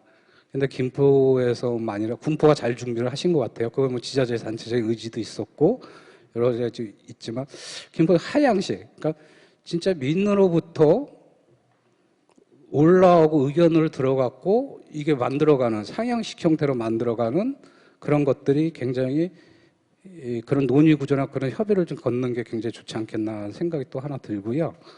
또 하나는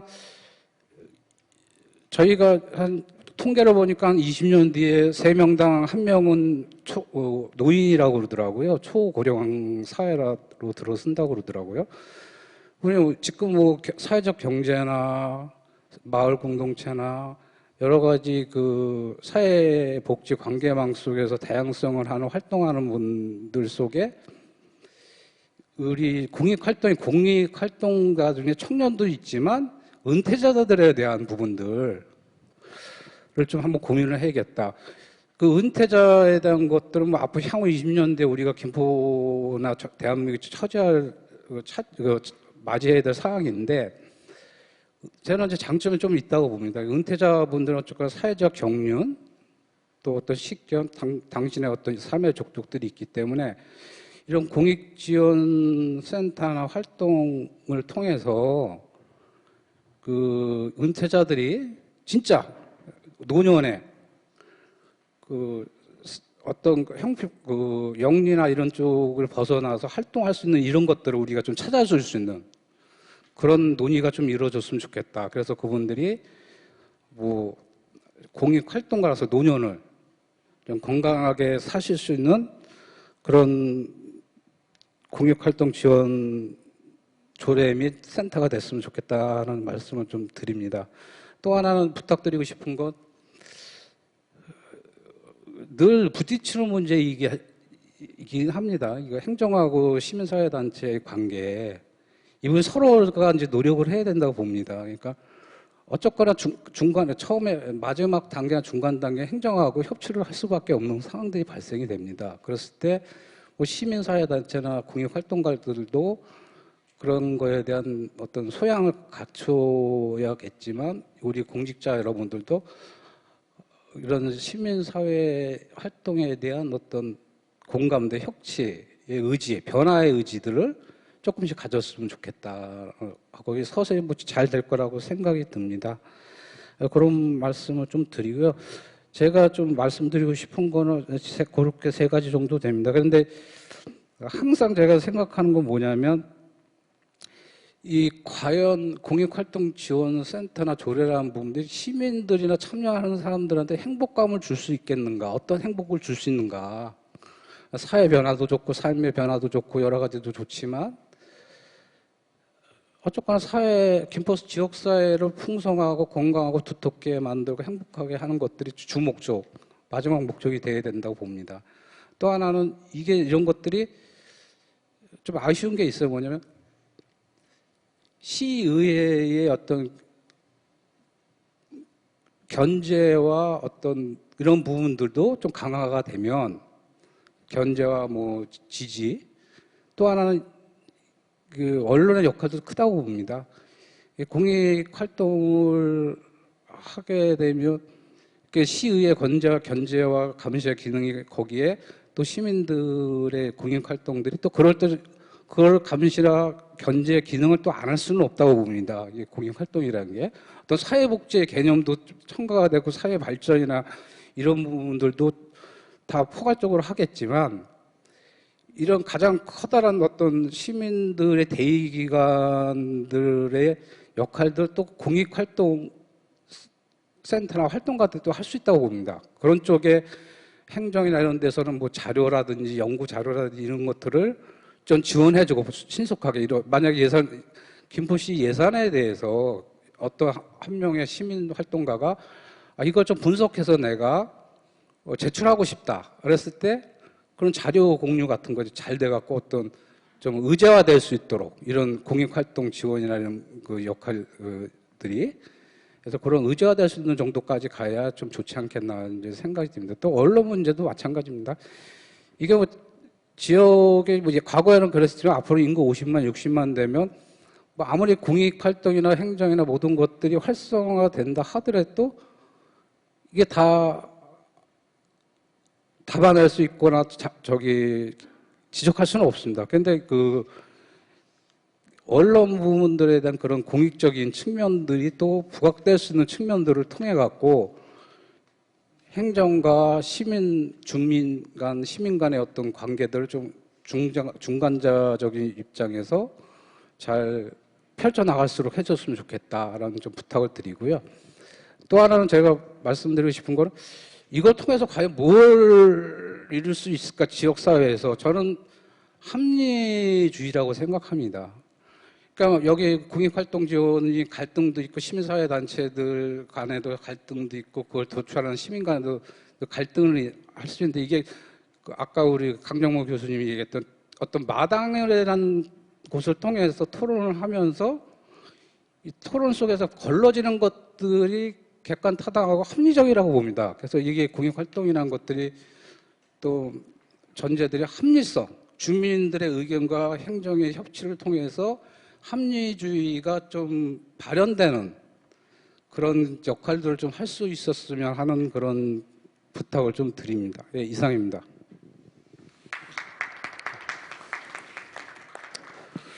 예, 조정수 센터장님이 하실 말씀이 굉장히 많으신 것 같은데 하여튼 뭐 이렇게 얘기하다 보면 밤새울 것 같아요. 그래서 좀 적게 했으면 좋겠다는 생각이 좀 드는데 너무 길게 좀 얘기를 하시네요. 하여튼 여러 가지 말씀을 많이 하셨는데 저도 생각나는 게 봉사하는 사람이 만족감이 가장 높다고 합니다. 그래서 우리가 유럽에서 봤을 때 연세 아주 많으신 할머니 할아버지들이 나와서 길거리에서 봉사하시고 이런 활동들이 다 공익활동이 되지 않을까라는 생각이 듭니다. 그리고 저도 김포시에서 이런 모습들을 볼 수 있는 사회가 됐으면 좋겠다는 생각이 듭니다.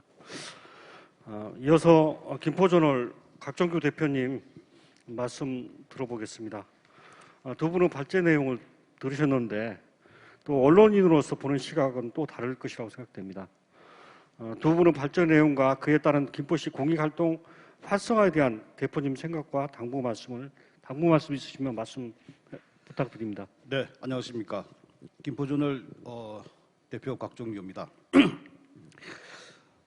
저는 그 공익활동 지원의 범위와 지원 범위와 그 대상 그리고 기준 설정에 대해서 한번 고민을 한번 해볼까 합니다. 올해는 매우 특별한 해입니다. 1991년 지방자치법이 부활돼 가지고 지방의회가 시작된 지 30년을 맞이하고 있고요. 그리고 1988년 지방자치법이 전면 개정된 이후에 32년 만에 작년 말에 다시 전면 개정됐죠. 32년 만인 것 같습니다. 이런 의미 있는 해에 이 지방자치와 주민자치 이것과 맥을 같이 하고 있는 공익활동이라는 부분에 대해서 논의의 장을 만들어주신 김포시 의회에 감사드립니다. 지방자치법은 지방자치에 대한 기본법이며 32년 만에 개정됐다는 것은 매우 큰 의미 있는 일이라 생각합니다. 그런데 문제가 하나 있었습니다.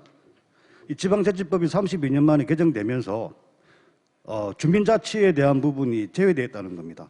지금 7년 동안 이제 시범을 거쳐가지고 뭐 우리도 김포시도 올해 전면적으로 주민자치가 이루어질 텐데요. 여기에 그 기본이 되는 주민자치가 제외되어 있다는 겁니다. 그 무슨 말씀드리냐면은 주민과 자치가 빠져 있는 지방자치법이 만들어졌다는 거죠. 오늘 그 공익활동 지원에 대해서도 그런 우가 나타나지 않을까 하는 입장에서 한번 말씀해 보고자 합니다. 이게 자연 발생적으로 만들어지는 것이 아니라 중앙정부의 정책에 의해서 만들어지는 그런 아쉬움이 있고요. 그러다 보니까 아까 우리 김현 위원장께서는 군포시에서 이름 하나 만드는데 6개월이 걸릴 정도로 많은 고민을 하고 우리도 고민을 많이 해야 되는 것 같습니다. 그래서 이 지원 범위와 대상 기준에 따라서 기존에 있는 건강한 시민단체의 위축과 또 행정, 즉 자치단체장의 예속화가 될 수 있다는 그런 우려도 있다고 생각합니다. 한 가지 주민자치에 대해서 말씀드리면요. 올해 이제 김포시가 전면적으로 실시하게 되는데 우리 김포시에는 14개 주민자치회가 있습니다. 그런데 한 개 주민자치회에 사업을 할 수 있는 예산 권한이 5천만 원이라 그래요. 그럼 14개 같으면 7억 정도 되지 않습니까? 근데 14개 주민자치회가 어떤 그 동네에서 할 수 있는 일을 연구하고 고민해가지고 할 수 있는 게 7억인데 그것도 주민자치회라 보면은 그거야말로 공익활동이라고 저는 생각이 되지더라고요. 근데 김포시의 주민 참여 예산은 한 70억 정도 되는 걸로 생각됩니다. 근데 자치단체장이 결정할 수 있는 거는 70억이고 주민자치회에서 제안해서 할 수 있는 거는 7억이고 이게 난 좀 언밸런스한 부분이라 생각합니다. 그래서 오늘 우리가 공익활동 지원에 대한 얘기를 하면서도 공익활동만 볼 것이 아니라 전체적인 틀 안에서 같이 고민해야 되지 않느냐 그런 생각을 해보는 겁니다. 오늘 공익활동에 대한 논의를 우리는 시작하고 있는데 실제 표준 조례까지 나와 있는 상황이고요. 뭐 대통령령에 대해서 만들어주고 총리실에서 제도기구가 만들어주고 경기도에서 센터가 만들어주고 이번 2월달 같은 경우는 아마 전국적으로 이런 토론회가 열릴 거라고 예상이 되는데 그 안에 우리가 디테일하게 우리 것을 어떤 걸 담아낼 수 있느냐 하는 것은 상당히 큰 고민이 아닐 수 없다고 생각합니다. 근본적인 문제는 이 지원 규모와 범위, 기준 거기에 있다고 생각합니다. 앞서 주제 발표하신 강정모 소장님 내용에 이런 게 있더라고요. 공익활동 지원센터에 대한 부분에서 성숙한 시민사회를 만들어가기 위해 갈등 협력, 연대하는 방법을 확산하는 활동으로 이 부분을 정의를 했습니다. 그 중에서도 갈등이라는 부분에 굉장히 악센트를 두었고요. 그리고 사회적 책무성에 대해서는 예산 권한이 있는 김포시라는 위를 향한 책임성과 풀뿌리 시민단체라는 아래를 향한 책임성 간의 딜레마라고 했습니다. 이 부분은 우리가 일반적으로 오늘 논의됐던 공익활동의 좋은 점하고 여기 안에 우리가 고민해야 될 부분이 또한 포함되어 있다고 생각합니다.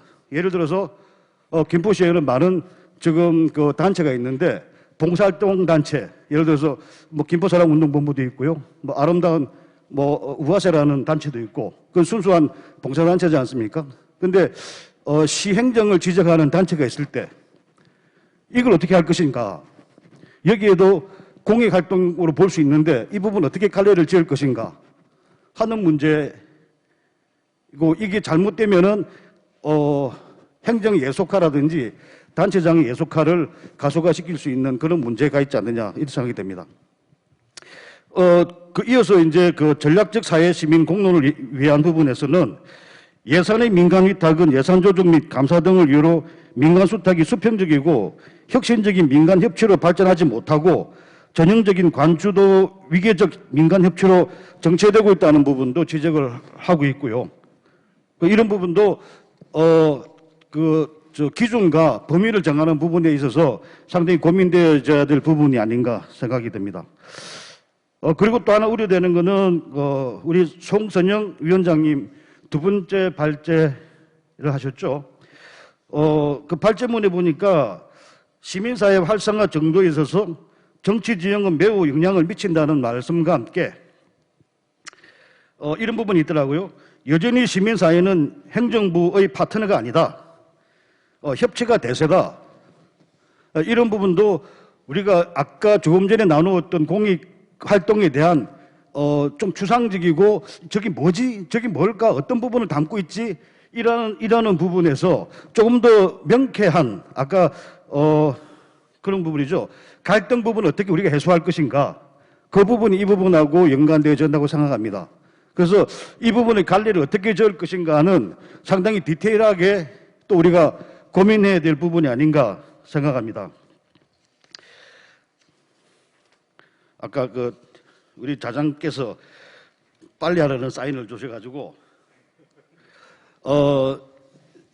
말을 정리하겠습니다.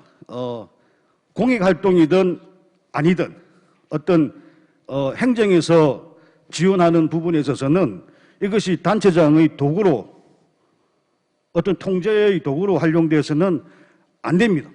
또 그런 생각을 가져서도 안 됩니다. 문화정책 보면 이런 게 있습니다. 성공한 문화정책에서는 지원은 하되 간섭은 하지 않는다. 그게 성공한 문화정책입니다. 우리 그 공익활동에 대한 지원을 논의하는 입장에서도 우리가 어떤 모양새로 만들어 갈지는 지금은 알 수 없으나 논의를 통하고 또 시의회에서 더 많은 논의를 통해서 하나하나 만들어 가시겠지만은 결론적으로는 지원은 하되 간섭은 하지 않는다는 정책 속에서 공익활동의 지원이 이루어지기를 바랍니다. 이상입니다. 네, 박정규 대표님 좋은 말씀 하셨는데요. 문화정책에서 지원을 하되 간섭하지 않는다. 좋은 말씀 같습니다. 시민 사회가 시행정에 비판적일 때 우려와 염려에 대해서 말씀을 하셨는데 여기 주민협치 담당관님께서 계시기 때문에 그런 부분들에 대해서 조화롭게 우리 시는 소화하지 않을까 하는 생각이 좀 듭니다. 우리 이명경 주민접치 담당관님, 우리 시에서 공익활동 증진 및 지원을 위해 어떠한 시책을 추진하고 있으며 오늘 많은 분들이 말씀해 주신 것과 같이 향후 공익활동 지원센터 설립 및 공익활동 증진 및 지원에 관한 조례 제정에 어떠한 계획이 있으신지 말씀 좀 해주십시오. 네, 안녕하십니까. 주민협치 담당관 임원경입니다. 오늘 시민 사회의 공익활동을 촉진하기 위해서 우리 시의회 주체로 이렇게 각계 또 이렇게 전문가분들 또 우리 지역에서의 또 이렇게 지역사회 활동가 분들과 함께 이렇게 공론화를 열어가는 아주 의미 있는 행보가 이렇게 시작되었다고 생각됩니다. 뭐 이런 뜻깊은 자리에 우선 함께하게 돼서 매우 영광스럽게 생각합니다. 저희가 지금 바라볼 때 그동안 시민 사회는 민주주의의 이제 기본 원리인 자유와 또 평등 그리고 또 이제 이 정의의 구현에 있어서 국가와 또 시장 여기와 이제 다른 영역에서 그동안에 이제 이런 문제 제기나 대안 제시 등을 이제 많이 해오셨다고 봅니다. 근데 이제 그 활동 무대가 대부분은 이제 중앙을 무대로 하지 않았나 하는 생각을 좀 해봤고요. 그러나 이제 지금 지방 분권 시대를 열어가는 시대적 흐름하고 또 이 시민 참여를 바탕으로 하는 풀뿌리주의가 지금 상당히 많이 대두되었습니다. 그래서 이제 우리 지역에서도 시민사회 활동이 큰 이제 관심을 갖게 되었죠. 우리가 이제 코로나 위기에서도 이렇게 보듯이 시민의 자발적인 참여가 지역 공동체와 국가의 안위에 얼마나 많은 영향을 끼치는지 실질적으로 다른 국가별로도 이렇게 극명하게 지금 드러나고 있습니다. 그래서 그런 이제 아까 우리 우리 지역 사회에서 이렇게 활동하시는 우리 분들의 이렇게 얘기를 이렇게 들어봐도 지금 이제 김포가 그 신도시 이후에 인구는 상당히 많이 늘었습니다. 이제 급증했는데 거꾸로 이제 시민사회의 그 활동, 그 활성화는 좀 더 좀 위축받았다고 하시니까 또 좀 활동은 좀 미약하지 않나라는 생각도 들고 우리가 이제 그 지역 사회의 건강한 발전을 위해서는 그 이 각종 우리 지역에서의 그런 그 사회 문제에 대해서 우리 시민들의 관심과 또 그것을 해소하기 위한 시민 참여가 굉장히 매우 중요하다고 저도 이렇게 생각하고 있습니다. 그래서 오늘 이제 보니까 그 여러 가지 의견들을 이렇게 많이 주셨는데 경기도에서도 이제 벌써 이제 우리 그 지원센터가 이렇게 설립되었고 또 군포시에서도 보니까 그 많은 논의를 거쳐서 이렇게 지금 이제 아직 센터가 설치된 건 아니고 이제 준비하고 계시는 거죠. 이렇게 준비 과정이 참 잘 되오지 않았나는 생각은 들었습니다. 저희가 이제 오늘 이게 전체 공론화는 처음 했지만 이제 12월 달에 이렇게 사전에 한번 뭐 이 문제를 가지고 저희 김포시에서도 같이 저희 조금 약간 이렇게 토론한 적이 있었는데요.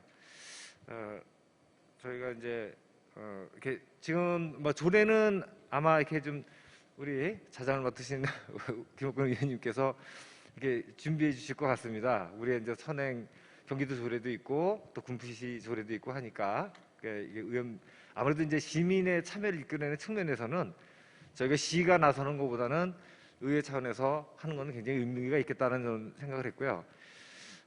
이게 또 그 이제 그 조례에 이렇게 좀 담겨진 내용들을 봤더니 이제 전에 이제 군포시 같은 경우는 TF를 통한 여러 가지 이렇게 그 의견을 좀 모으고 또 이 방향을 정립해가는 그런 과정이 있었는데 저희는 이제 조례가 형성이 되면 뭐 그 부분을 조금은 좀 압축을 해서 제가 이 조례상에서 주 내용인 이제 그 기본계획 수립하고 또 그 촉진위원회, 공익활동 촉진위원회가 이제 구성되게 돼 있더라고요. 그러면 저희가 이제 그 조례에 있는 거를 좀 기준으로 저희가 시에서는 잡아서 이제 김포시의 기본계획 수립을 좀 먼저 그 이 촉진위원회와 같이 의논해가면서 하고 또 그리고 그걸 가지고 우리가 이제 거기서 이제 분석이 좀 나오겠죠. 우리 그 시민사회나 공익활동하는 또 비영리 단체 활동하는 여러 단체들이 많이 있는데요. 그런 관계 분석도 좀 하고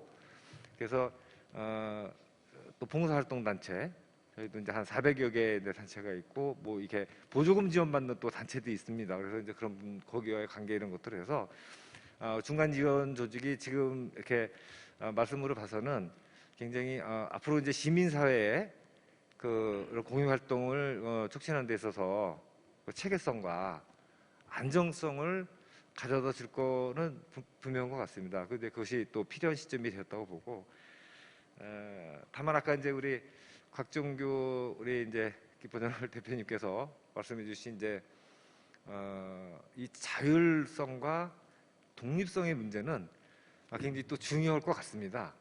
어차피 이제 지금 현재 전국에 설치되어 있는 22개 중에서 보니까 그 12군데가 이제 관에서 설치하고 민이 운영하는 관설 민영 방식 그리고 한 8개는 이제 관설 관영 직영을 하는 데가 있고 2개는 이제 그 민설 민영을 하고 있는데 현재는 관설 관영을 다 이렇게 선호하시는 걸로 돼 있어요. 그래서 왜 그런 거가 봤더니 어차피 이제 우리가 이제 그동안의 시민사회 영역은 그 각자의 그 역량대로 그렇게 해왔던 것 같습니다. 이제 그러다 보니까 오히려 이제 그 이런 재정적으로나 또 같은 그 시민을 확보하는 데서 시민 없는 시민사회 활동이 또 좀 되지 않았나 어려움이 있었다 하는 아까 말씀하셨는데요.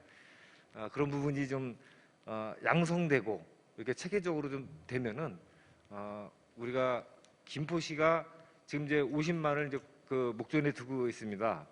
또 굉장히 사회가 다양해졌고 그래서 우리 김포시의 지역 사회를 굉장히 수준 높게 끌어올리는 데는 그 시민의 다양한 참여가 필요한데, 지금 현재는 아마 시민들이 이렇게 뭐 경실련 이런 데 나와서 이렇게 참여하면은 회비를 받아서 그런지 온라인으로 주로 활동을 하시는 것 같아요. 필요할 때는 또 모이시더라고요. 그래서 그분들이 좀 더 체계적으로 활동할 수 있는 역량을 저는 줄 수 있을 거라고 생각되는데, 다만 이제 아까 우리 강성모 교수님께서 건강한 시민사회 형성은 이제 그 소두름이 걸림돌이라고 그랬으니까 우리가 좀 더 짚을 건 좀 짚어가면서 가는 게 저희가 좀 더 지속 가능한 방식으로 저희가 설립되지 않을까 하는 생각은 하고 있습니다. 제가 이렇게 좀 속 시원히 얘기하면 좀 좋겠는데, 전체적으로는 긍정적으로 검토하고 그 방향을 모색해 나가겠다 말씀드리겠습니다. 이상입니다. 아까 뭐 시장님께서 서두에 말씀을 하셨고, 우리 이명경 담당관님께서도 적극적으로 협조를 해서 하여튼 공익활동지원센터 설립하고 모든 게 잘 될 수 있도록 열심히 노력하시겠다는 말씀으로 듣겠습니다. 하여튼 뭐 장시간 뭐 지금 한 2시간 정도 이렇게 했는데 우리 김주영 의원님, 국회의원님, 이경호 보좌관님 끝까지 이렇게 방청해 주시는데 박수 한번 주십시오. 아유, 감사합니다. 우리 신명순 의장님하고 또 우리 김계순 운영위원장님께서 끝까지 하시고 계십니다. 감사합니다.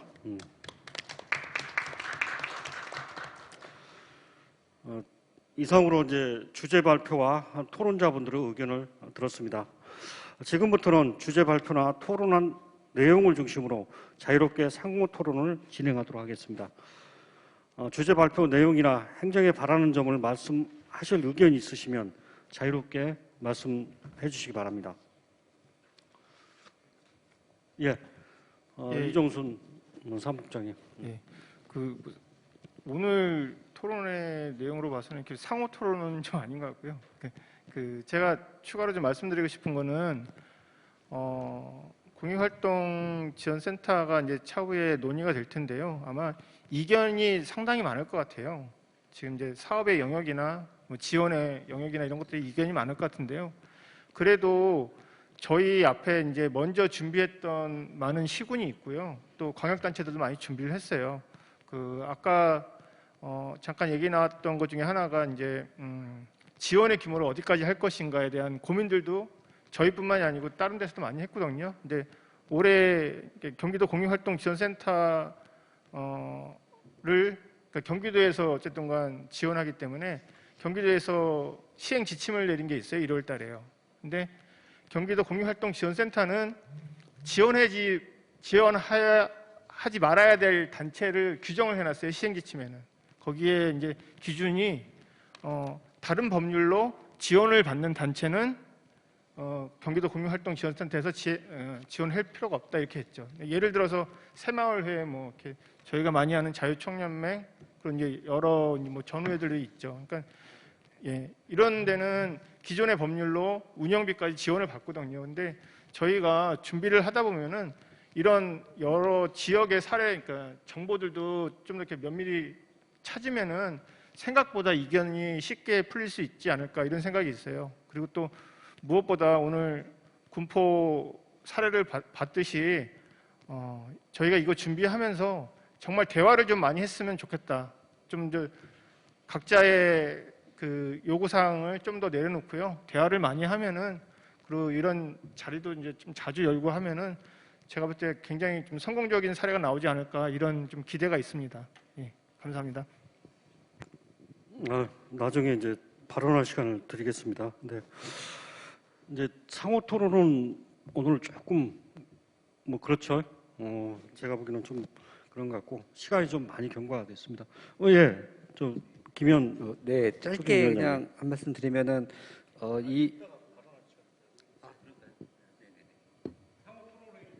상호 토론이 아닌 상황들은 이따 발언할 기회를 드리겠습니다. 제가 다음으로 혹시 질의 답변 순서를 질의 답변 순서입니다. 페이스북이나 유튜브를 통해 요청된 질문 사항이 있으시면 답변을 드리도록 하겠습니다. 요청된 질문 사항을 전달해 주시기 바랍니다.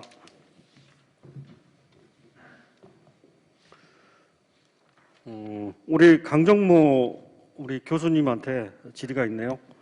공익활동지원센터를 만들면 구체적으로 김포시에 어떤 도움 발전을 가져다 줄 수 있는지요?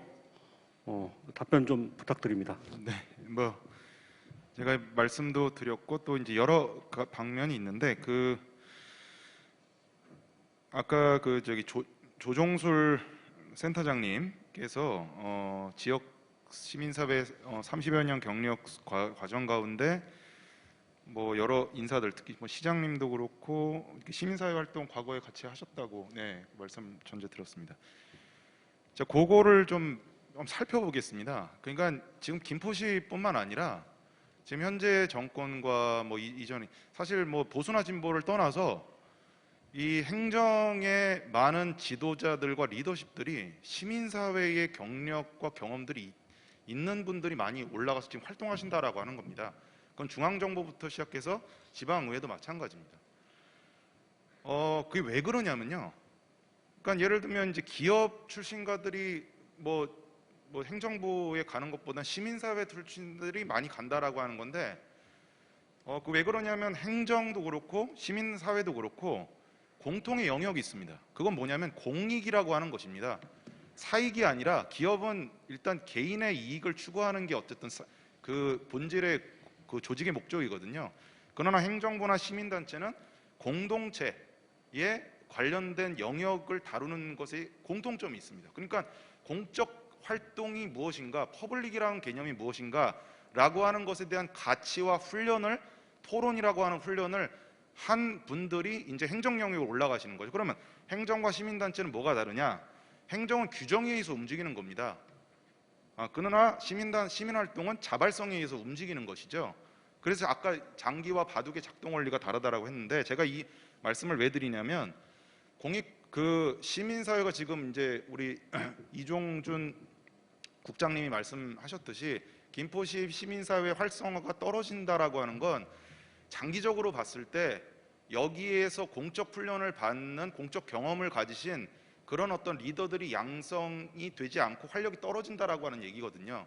그러면 차후에 김포의 행정, 그리고 계속 변화되고 끊임없이 인구가 많이 들어가고 규모가 커지는, 그리고 공공성이 더 많이 요구되는 이런 상황에서 행정부 정치 영역의 자원들이 장기적으로 봤을 땐 없어진다라고 하는 얘기입니다. 특히 그렇다고 해서 대학이라든지 어디서 정치를 훈련하는 그런 어떤 지금 공식적인 어떤 기관들이 없는 거 아니겠습니까? 그렇기 때문에 공익활동지원센터를 통해서 시민사회를 활성화해야 장기적으로 김포의 여러 가지 발전적인 어떤 행정들이 뒷받침될 수 있는, 그리고 상호 견제가 되고 다양한 어떤 창조적인 어떤 정책 의제, 공동체 의제들이 받아지는 거죠. 아무래도 행정은 집행의 그 목적이 있기 때문에 다양한 어떤 의제를 발굴하는 데는 역할을 못 할 수가 있는 겁니다. 그거는 뭐 행정이 무슨 특산공론이다 이런 게 아니라, 행정은 목적 자체가 집행의 목적이 있는 것이고요. 시민들의 여러 가지 다양한 활력의 창조성을 다 받아야 되는 겁니다. 그렇기 때문에 시민사회가 죽어간다라고 하는 것은 창조성과 활력과 다양성이 떨어지고 장기적으로 볼 때는 김포의 발전이 저하된다라고 하는 것이죠. 자, 그리고 하나만 더 말씀드리면 여기 저희가 김포 저널 곽정규 대표님께서 아주 잘 발제문을 해주셔서 너무 감사드리고요. 여기서 이제 제 내용에서 몇 가지를 집어주셨는데, 활동가들의 민관협치 역량을 강화시켜야 된다라고 하는 어떤 지점들 다시 한번 강조를 해주셨습니다. 자, 여기서 제가 또 하나 말씀드리고 싶은 건 뭐냐면, 시민사회, 그거는 이제 주민자치 영역에서 활동하시는 분들, 민관협치 공모사업 활성화하시는 그런 어떤 김포 시민들 많이 계실 겁니다. 그분들이, 이 시민분들이 어떤 역량을 길러야 되냐면 행정과의 협상력을 길러야 됩니다. 자, 과거에는 그냥 주장하는 방식이었습니다. 그리고 달라 민원 많이 넣고 막 이렇게 방식인데, 그런 방식은 이제 대한민국이 그런 방식을 이제 넘어섰다. 그러면 행정이 안 해주고 싶어서 안 해주는 게 아니고요. 행정은 행정의 언어가 있고 행정의 논리 구조가 있습니다. 그것을 민간도 알아야 되는 것이고요. 또 행정도 지금 열심히 민간의 어떤 그 다양성을 어떻게 받을 것인가라고 하는 그 낯선 어떤 길을 조금씩 가고 있는 상황입니다. 저는 시민단체 활동 지금 15년, 20년째 활동을 하고 있는데 저는 뭐 행정 경험, 근데 행정을 어떻게 계속 민관협력 차원에서 계속 만나다 보니까 행정이 우리를 목소리를 안 들어주고 싶어서 그런 게 아니라 뭔가 행정이 설득이 되려면 행정이 설득할 수 있는 논리 구조가 있구나라고 하는 것을 제가 계속 보게 되는 것이거든요. 그래서 그 행정과 소통하고 협상하는 능력을 길러야 된다라고 하는 그것을 길러주기 위한 어떤 센터의 역할이 되게 중요하다 이런 생각을 하게 됩니다. 예, 강정모 교수님 답변 감사합니다. 마지막으로 하고 싶은 말씀 있으시면 한 번씩 마지막 발언할 수 있는 기회를 드리겠습니다. 우리 김현 촉진위원장님 말씀해 주십시오. 네, 짧게 말씀드리면 아마 지방자치가 부활되고 91년도에 의회가 구성되지 않았습니까? 근데 제 기억으로는 92년도에 청주에서 정보공개 조례를 만들어서 그건 법적 근거가 없이 싸워서 만든 거잖아요. 그러고 나서 중앙에서 법이 98년도에 아마 제 기억엔 제정이 된 걸로 기억합니다. 뭐 연도는 정확치 않습니다만 98년도에 제정된 것 같은데 마찬가지로 센터도 아까 말씀하시기로는 중앙정부 정책위에서 지금 추진된다고 말씀하셨지만 그게 아니라 오래전부터 여러 시민사회가 요청을 했고 지방자치단체부터 센터를 만든 거지 법적 근거가 없습니다. 경기도 조례든 뭐 광주 조례든 어디 조례든 보시면 법적 근거에 만들어진 게 아니라 자율적으로 지방자치단체가 만들어서 그것의 동력에 의해서 지금 시민사회 발전과 공익활동 증진에 관한 규정이 만들어진 겁니다. 그렇기 때문에 이것도 정보공개 조례와 마찬가지로 밑에서부터 올라온 요구에 의해서 만든 법까지는 아니지만 그렇게 대통령령이죠. 규정으로 만들어진 것에서 비슷한 성격이 있다라는 걸 말씀드리고 싶고 또 하나는 이제 이게 누구를 지원하고 어떤 활동을 지원하고 무엇을 지원하고 어떻게 지원하고 얼마나 지원하고 이런 게 있지 않습니까? 이거는 저는 하나로 단일하게 규정할 수는 없지만 결국에 김포시 또는 제가 있는 군포시 또는 다른 뭐 경기도 각 지역의 특성에 맞게 결정할 수밖에 없는데 그걸 결정의 기본적인 거는 저는 기준과 원칙만 정하면 된다고 생각하거든요. 그러니까 최근에 군포시에서 지난달 말에 그 공간을 148평, 150평 정도 되는 공간을 설계를 어떻게 할 것인가 할 때 공유공간이 거기 있지 않습니까? 공유공간? 공유공간은 누구나 와서 쓸 수 있는 곳인데 거기에 대한 기준을 잡기로 했어요. 근데 저는 합의한 것이 뭐냐면은 기준과 원칙만 잡으면 우리가 얼마나 뭘 지원하고 이렇게 지원하는 것에 대해서 아무런 문제가 없을 것이다.